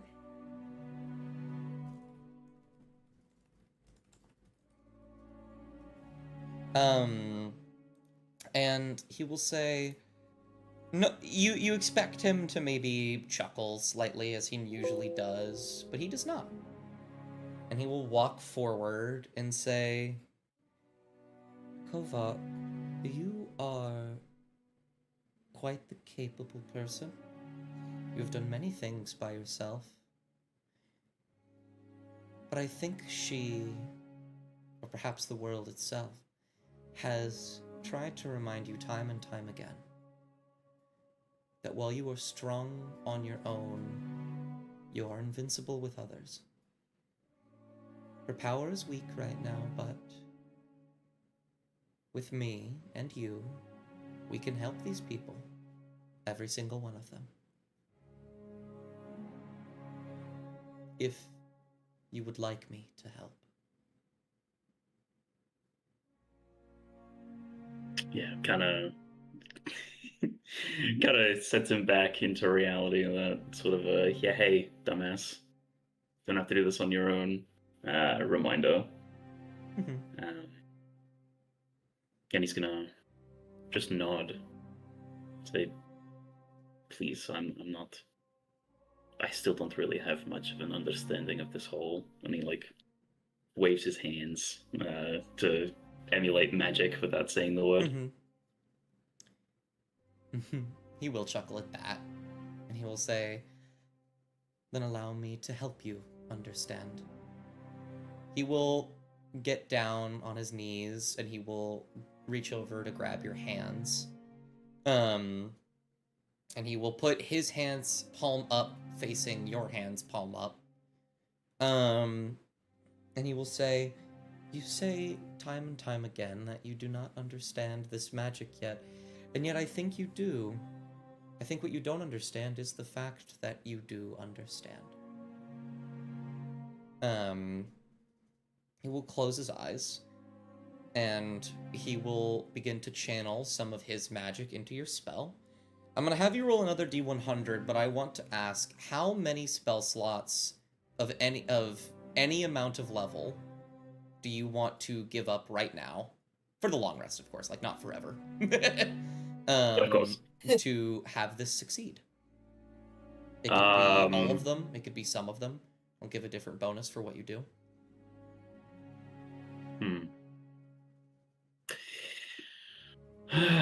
It is the beginning of the day. It is. So there is the possibility that we might run into something later on. You don't... How do I put this? You don't think you will. I wouldn't think so, but, you know, I think it's sort of hard-coded in Kovok's psyche to be sort of prepared.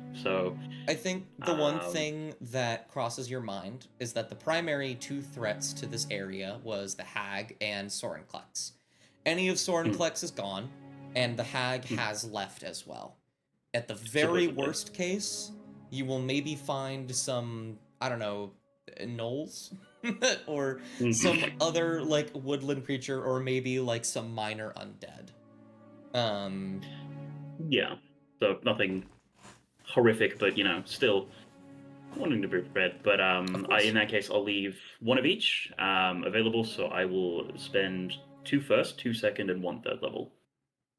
Absolutely. Go ahead and mark those off for me. There you go. And then I want you to roll me a D100.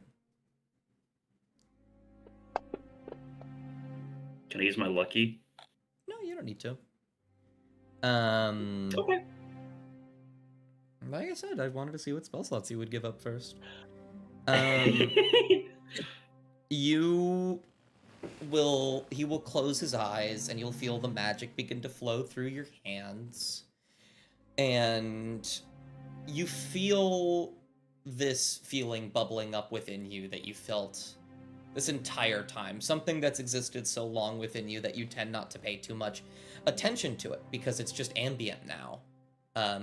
That desire for revenge, which is always believed from an outside perspective to hold its roots in anger. And while anger exists, the true feeling that revenge resides in is the sorrow of what was lost because of this other entity that has caused you so much grief.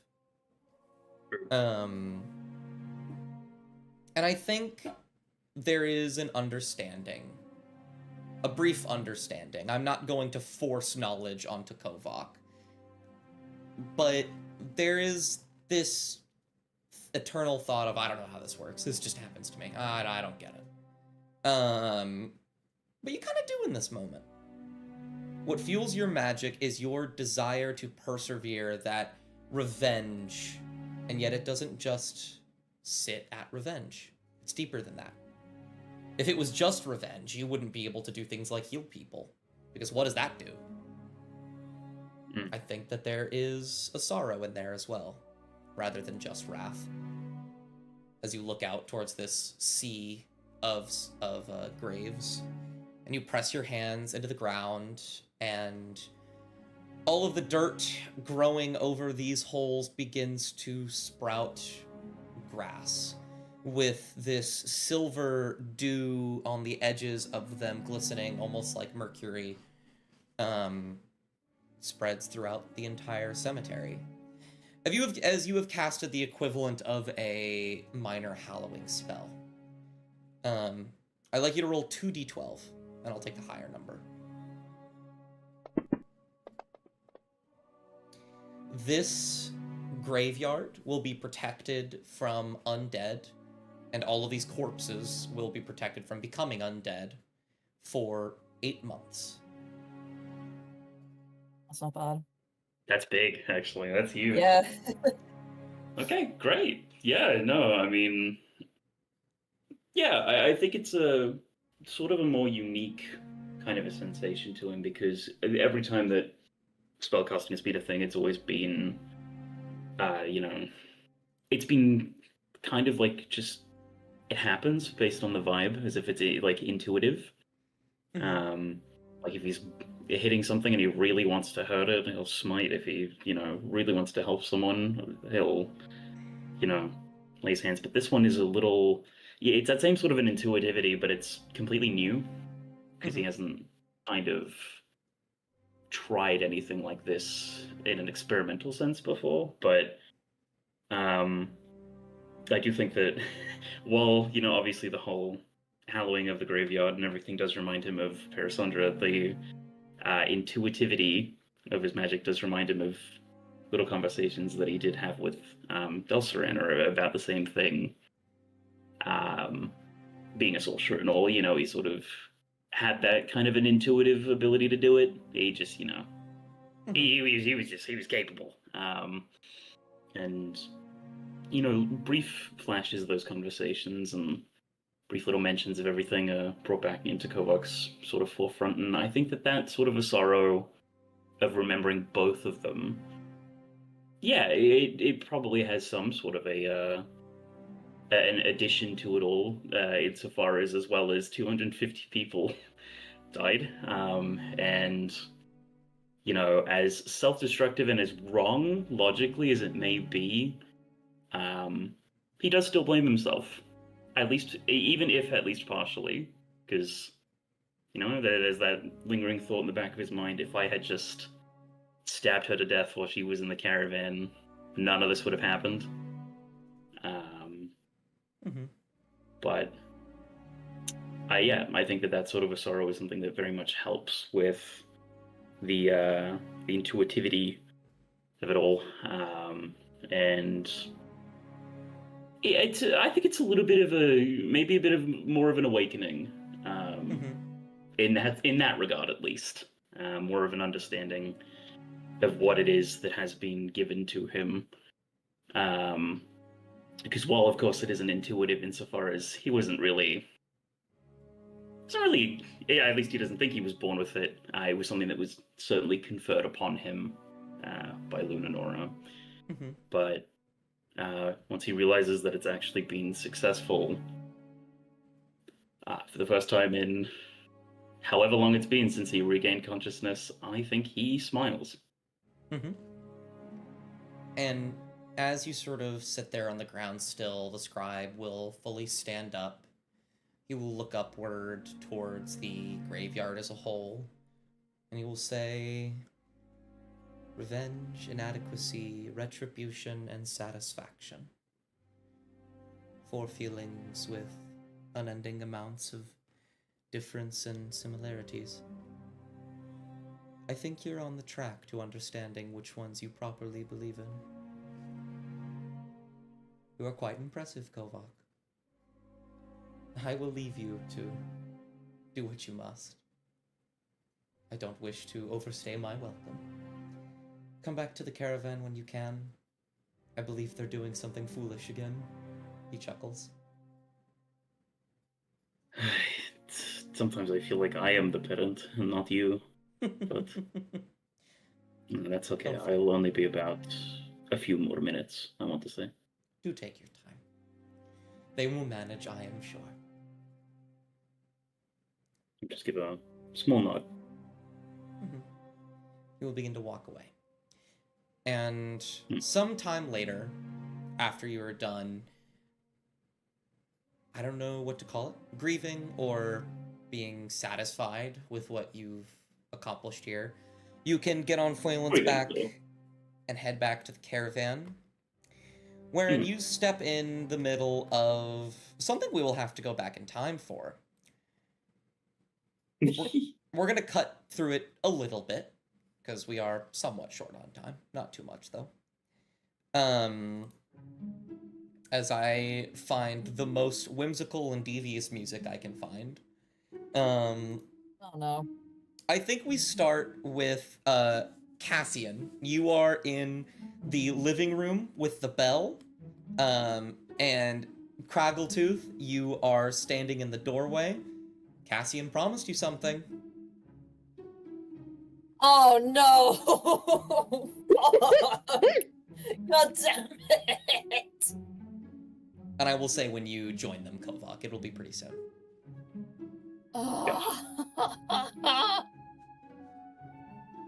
Bollocks. If you want me to draw a card, I'll do it too. With the way that the deck works, only one person can draw. No, yeah. At a time, that is. Let me get my fuck-ass cards. I've been sitting here collecting dust for the past... Collecting what? Collecting The what? way I looked at the camera as soon as I said that. you know, like, the eyebrow raise from The Rock as soon as they went. They're collecting dust. Raise my eyebrow at the webcam. But yeah, I have the cards here. Absolutely. I don't know if Bubble knows, but they're muted. Oh yeah, you were very Bubble muted, alright? There they are. Hi! Oh, no. It seems like they did not know that they were muted. Not this whole time. I was like buckling in, guys. I was like, like I was here for it. Well, let's pick up right there then. Craggletooth, you stand in the doorway. Cassian, you can have the cards in your hand if you'd like, or just in your pockets. You've been waiting for this all morning. Like, you've been hoping that she might forget, or anticipating for it to come, as she stands in the doorway. I think... Yeah, they're like walking over, and I think they catch Craggletooth. Like, is Craggletooth looking at them? Most likely, yes. I think she's like trying to act normal, but then like she's definitely like, as soon as like they look over, she smiles very brightly and will start not just walking but sauntering over. Yeah, Cass like stutters in their walk, and they were about to keep going to try and like ignore Craggletooth, but they do stop by the time that she reaches them, and they've got their hands on their hips, and they're sort of like they're just like looking around. Craggletooth like has her arms like clasped behind her back, and she's like rocking back and forth on her toes. So, Cassian, I like remember this weird like promise you made to me, right? They're like they're craning their head over that way to try and hide like this. They're very nervous, but they do have like a grin on their face, and they're trying to hide it from Craggletooth. I don't know, man. What are you talking about? Yeah, no, it had to do with like your deck of cards, actually. Oh, those fucking things. Yeah, I seem to remember you promised that we could do it after everything calmed down. And you know what? And she'll like look around, like fake look around, and like put her hand on her forehead, like searching for things. I think it's calm now. They're gonna like face her, and they are smiling. She has a shit. There is still. She has a shit-eating grin on her face. They still look anxious, but what do you call it? I think it's like relief in the sense of everything is okay, actually. Mm-hmm. So they're still kind of riding out that sort of high that, like, that they're, like, currently here, if that makes sense. Mm-hmm. Oh, fuck. I want you to know, Craggletooth, I really don't want to do this. And I want you to know, Cassian, that I do this of my own free will, and any consequences that I may incur by drawing from your deck are my own fault. Okay? Damn, someone read the terms of service.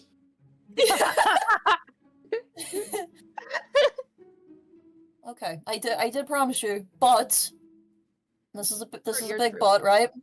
Her ears drop, and she looks. I'll draw from it first. I'll draw from it first. No. So with the way that the deck works, if you draw now, no one can draw from it for another week. Ah, okay. Scratch out them. We already forgot the mechanics. Okay, yeah. I've only drawn from this fuck-ass deck once. Mm-hmm. And it's completely different. Yeah. Okay. Mm-hmm. Right, we're gonna put a couple ground rules down, alright, Craggletooth? I suppose. No. you don't suppose. What they are. I can respect rules if they're like, yeah? The big one. If something really bad happens, like, I don't know, fucking fire or something explodes, I want you to promise me that you'll try your best to get out of the firing range. Craggletooth gives Cassian like a, are you stupid? Look, like not quite good, are you stupid, but like a what do you take me for?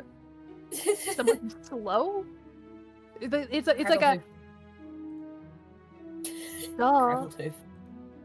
Craggletooth, buddy.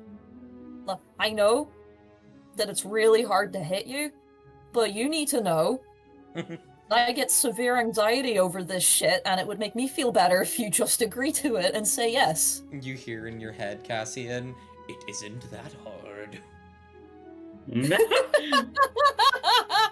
I think they're like mid-talking the Craggletooth, and as soon as they hear that, they just go completely deadpan and straighten their back out a bit and sort of just stare off that direction. Like, looks a little weird. You good? Yeah, I'm just hearing really fucking silly things that think they're funny. And you hear they're gonna look. A deep chuckle. They're gonna like look at Craggletooth and like point. They're gonna point to the axe, like with their thumb. It's still on their back. Oh, he definitely needs to up his humor game. I didn't even hear it. I just know that acted like a. Yeah. Yeah. It's a bit of a bully. Oh yeah, absolutely. I'm funnier than him. Cass just like pokes in their mind for a wee moment. They're just like, what do you think of that? You hear a little grumble. Cass will like repeat that to Craggletooth. she'll like chuckle, self-satisfied, and then like clasp her hands together. Are there any other like obvious ground rules that you want to cover before we do that? I don't think there really is anything else other than that one. She's gonna go into the room and pull out a bunch of stuff from her inventory that I'm not gonna remove from the inventory because that's a lot of work to add it back in. Oh yeah. But basically, I see her what you're traps trying to do. Yeah. And I don't know how successful it will be, but we will see. Well, I'm removing the stuff because we had that one card where things got lost, right? Mm-hmm. Yeah. So essentially, basically, like her potions, like one set of thieves' tools, the most of her traps, kind of just assume that it's just like her basic weapons on her. Mm-hmm. After that, so like pistol and ammo and crossbows and things. Mm-hmm. Okay, do you want to do this inside or outside? And I think as you like come back, the scribe will walk in, and will say, "Oh, good, I'm not late." And will shuffle his way in. Oh my god. I'm gonna like look over to the scribe and trying to like I think they like turn around, like this sort of way. So their back is to Craggletooth and they're gonna look to the scribe with the sort of like they're gonna just mouth, I don't want to do this. The scribe will nod understandably, and then they will look to Craggletooth. Craggletooth is excited. Obviously so. She has a very big smile on her face, and she's kind of a little bit bouncing on the tips of her toes, but not quite. I can't watch. Cass will pat the table there, Oh, inside. You don't want to like go out. You were like saying something about an explosion. I'm just thinking if that's gonna Explosion! Go outside. I just It's went these floors. It's not gonna happen. I mean, we could do it outside. I think they'll like look between everyone and then they'll just sort of go, let's do it outside. They like lift up the deck and they're just making a beeline. Smart please idea. don't put down this house. Craggletooth is kind of gonna shoot a glance at Amaya and go, I have good ideas sometimes. Not all the time though. She's all the way out of earshot by then. You two can step outside. Do you hand the deck to Craggletooth? Yeah, I'm gonna move over here, so it's away from the caravan and the fucking horses, just in case it like shoots acid at them or some shit. But yeah, they're gonna sit like cross-legged on the grass. Pass the deck over to Craggletooth very hesitantly. And Craggletooth takes it very enthusiastically. And as you grab the deck, Kalvok, is when you stroll up with Foilin. Yeah, this is a very on the horizon comes the dog riding Kalvok, and he kind of will like hear the sound and turn around and wave. Hi, Kalvok! Like looks at these three in particular, and how they're looking at these two, and he just looks at the deck of cards and he just pinches the bridge of his nose. Okay. His head lowers, like they're getting scolded. They're avoiding eye contact. He's gonna stop right here, and he's gonna whisper to Amaya. You're ready to heal them, right? Oh yes, I'm sure. They're not gonna injure themselves too much. You never know with the gambler, I guess. You think Yes, but you're guidance will starting to work? act like a worried parent. Do you think sanctuary or guidance will work on them? The scribe will shake his head. And be like, no, this is a demon prince. I don't think a minor divine act can stop it. Shit. Alright, let's get this over with. They'll look to you, Craggletooth. Yeah, literally. Okay, whereabouts do you want to draw from, Bubble? Craggletooth will draw the deck.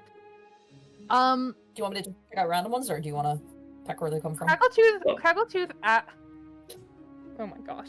Craggletooth is the type of person to have a deck of cards, and I'm so sorry, but she would like spread them like you know that when someone is shuffling a deck of cards and they just spread them out everywhere, just flat face down, and kind of like smush them. I don't have the space for that, so that's okay. Do it in spirit, and then just draw what you can. I'll do it in spirit. Right, I do it in spirit. Yes. Okay.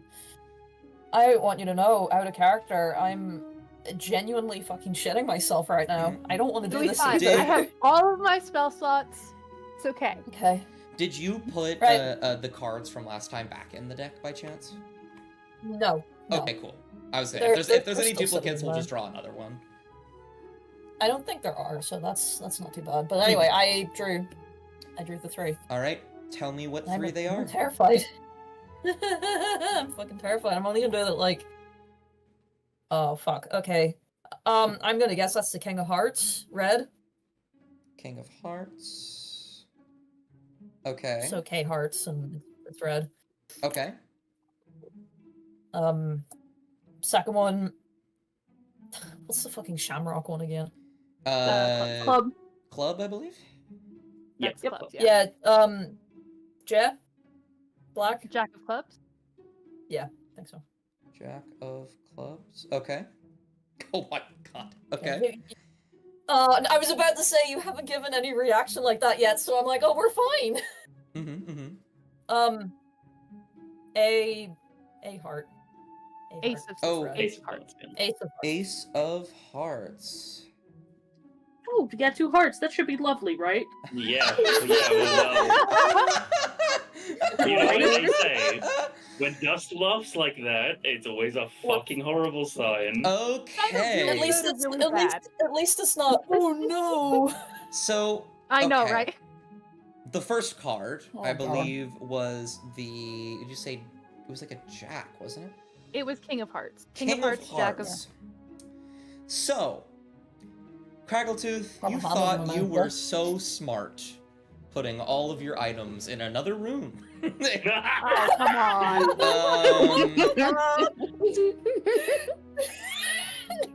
This is perfect narratively, but also, come on. And let's see. What magical items do you have on you? Like, what? Do you have any magical items? I guess you have your boots. On the pocket, right? I have a bag of beans. Your boots, the cylinder, the bag of beans. Boots, cylinder, bag of beans. Holding. Anything else? The bag of holding itself. Bag of holding. And, correct me if I'm wrong. Didn't you get some +1 dot? I do have a wait, +1 yeah, you dart. got I do have a +1 dart. Well, I'm I don't know not if I taking got the +1 dart because that would be fucking stupid. No, but it's funny. Did you take My everything? dart's missing. Did you take everything off of you? I think the dart is probably still on her. Right. Her pistol's still on her. Right. Pistol's magic. I wouldn't worry about crossbows. that. Yeah. I think she definitely took off her boots. Okay. But yeah, I think that's it. Oh man, how much? There's two. There's 2 in my head. I can only get rid of 1, but there's 2. Get rid of it, like permanently? Oh yeah, definitely. Okay. Oh. It's okay. To get to it too. I think. Man, I'm gonna be an ass. But it's wonderful for storytelling. Can't believe you. So, I'm just going to assume that everything else that you haven't mentioned is still you put away somewhere. Mm-hmm. You draw this card, and let me see. What did I call this card again? High card, is what it's called. Also, like the worst suit that you could get. Indeed. If you've noticed, all of these are named after things to do with either poker or gambling. And you get this awful sinking feeling that you have lost something. That, like in a game of poker, you have drawn a bad hand, and whatever you have bet is gone. You don't know what it is, because all of your shit is in the other room, but it's nothing currently on your person. Please don't let it be the boots. And we're gonna go to the other 2. Now, the reason I laugh is because when Zach and I designed this, we designed it, we designed it in the idea that there is an equal amount of negative and positive cards, as well as some neutral cards. And a lot of the negative and positive cards mirror one another. You managed to draw, your last 2 cards are the mirror of one another. So, Oh wow. I would like you to roll 1d6. Okay. 2. That's not bad, right? I want you to put in your notes, what's it called? I love this name. I chose this name. You draw the card. You see the picture of somebody at what appears to be a slot machine of some kind, with just like piles of coins around them. They look like frazzled and harried, but they have this stupid smile on their face, and they're like looking at the camera almost with a thumbs up. As you draw the next big win, at any point in the future, you roll a d3, which in this case is a d6 divided by 2. At any point in the future, you may choose twice for a roll you just made to become a natural 20. There is no limit.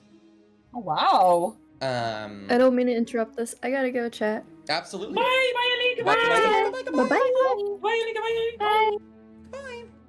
Bye. I'd like you to roll another d6. Is this gonna like take it away? No, yeah, I don't think it'll take it away, but it'll have some like inverse. No, it's gonna be Okay, in your notes, I want you to put oh wait, you put next big win. I want you to put bad hand 3. Is this you get to choose at any point? I get a nat 1. Roll 1d3 up to that many times when the DM chooses any roll you just made becomes a 1 on the die. Oh, yeah, that's what I thought. That's what I thought. So basically, this is Bubble. You have to be nice to Dust from now on. The card. No. Because here's the thing, right? Here's the thing. I understand Dust's brain, and Dust enjoys a good narrative, and I also enjoy a good narrative, which is why I think this is absolutely so fucking funny that Crackletooth was like, "Oh yeah, I got this. I'll put all my stuff down." Mm-hmm. Yeah. So, the one rule I will establish right now is that neither of these cards can affect one another. So if, oh, by the way, sorry, Bad Hand is the exact same picture of the dude at the slot machine, except he has no money and he's frowning.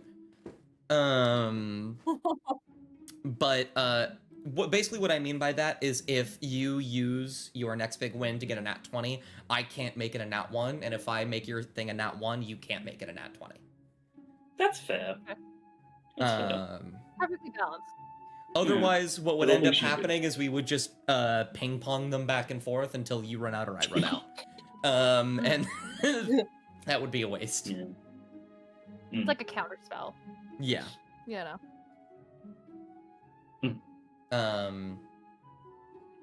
But yeah. So you've drawn. I'm doing the math now. I think that you guys. I'm surprised you haven't drawn any neutral cards left because those ones are very fun. But I believe in total, 3 bad cards have been drawn, and 3 good cards have been drawn. So you are now even. And there are there's a pretty significant amount left still. Once you get to the neutral cards, you guys will get to really steam through this deck. Mm-hmm. Okay. Yeah. Well, I mean, I'm gonna say this now without knowing exactly what the magical item is that was taken. So if this becomes a horrible jinx, clip it and ship it. But this wasn't so bad. Wasn't so bad. Like I said the first time, when you first drew from the deck, you drew the second best card and the worst card. That's what I'm saying, guys. It is only, like, there are going to be bumps in the road, but it is only uphill from here. The only way is why up. I wanted to draw from the deck. And you know what they say? Mm-hmm. You know what they say? 99% of gamblers. So the gamblers quit right before their next big win. Yeah. Which is funny. Let's do 3 more. 3 more. Which is really funny because there is, of course, the card you just drew, which is next big win. But there is also a card called the Gambler's Fallacy, which is the thing that you just said. I have a question. Yes. Does that involve, and you don't have to answer this because I don't think you will, but does that involve being able to draw another card from the deck? No.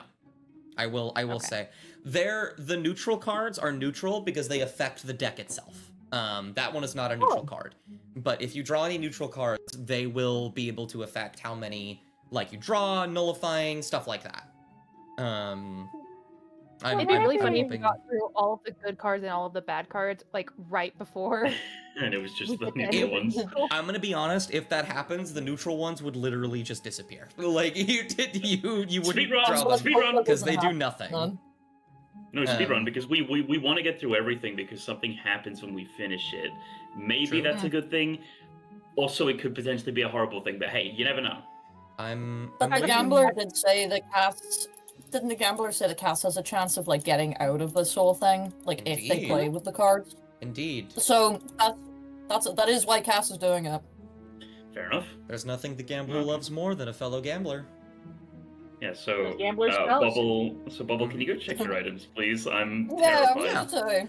So you didn't explode. What happened? All three of those cards will begin to wisp away into ash and then disappear into a cigarette smoke and flutter about. Those three cards don't need to exist anymore because they've served their purpose. Also looked at Craggletooth. And also the deck will I don't know how to describe it, but like the color kind of dulls a little bit and the smell of cigarettes leaves as it is deactivated for the next week. Yeah. You didn't explode. Kind of wrinkle her nose at the smell of cigarette smoke. Well, I'm not dead. Oh yeah, I realize you didn't explode. Why did you say something like that? No, but okay, you didn't explode. Are you feeling okay? I mean, I'm feeling fine. I think I lost something. A gameplay the little big boy if he stole like some of my stuff. So I'm gonna go check my stuff, but okay. Is that one of your organs? Is it? Crackletooth will kind of like pat her like torso. I don't think so. Your heart's missing! Just... Your left kidney is the property of the gambler! Crackletooth, wait! Crackletooth, wait! A mop will come over and we'll look Crackletooth over and it's, we'll hold her head in her hands. Hang on one second. Looking at Crackletooth and we'll be like, oh my god, your nose is coming off! And Mop will do the got your nose thing. Casper, your nose, Crackletooth. Crackletooth pauses for a moment, stifling a smile. Oh no! They burst out laughing. Ah! I love you too, Crackletooth. I'm gonna go check my stuff. As you enter the room, I'm gonna lock everybody for a moment. As you enter the room, I need to get my thing prepared. All right. Let's hope this works. I don't know if you guys will hear it, but we're going to try. Oh, hang on. There we go. Oh, it decided. Ominous, but okay. It's jazzy music. You know what that means. That motherfucker is going to show up. Listen, it's okay. He's the best.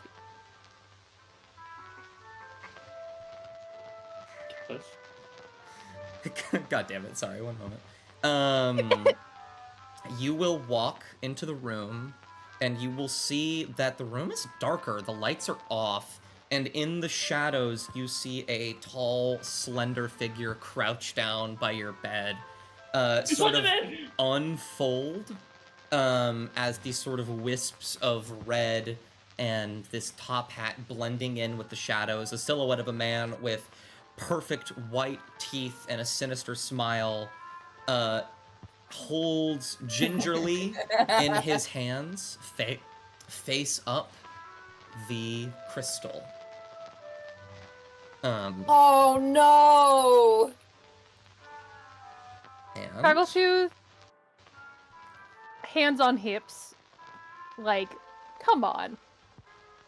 Like, sorry, kid. You lost the bet. But that's okay. I'll keep I know safe for you. Okay. Well.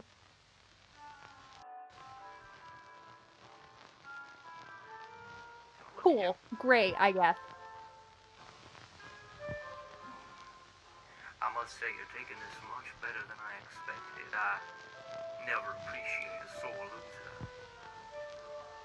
I mean, I knew what I was getting into.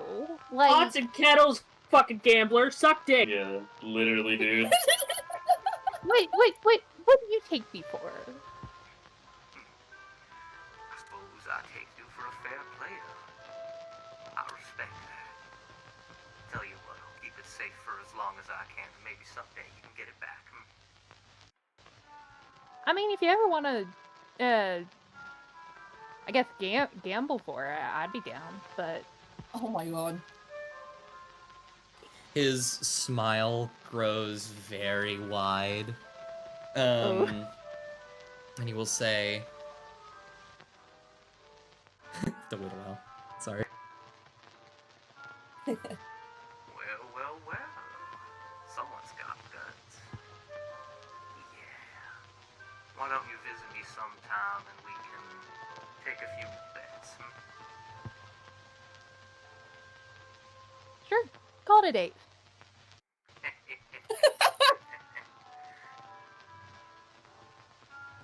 And in a wisp, he will disappear with the crystal in hand and be gone.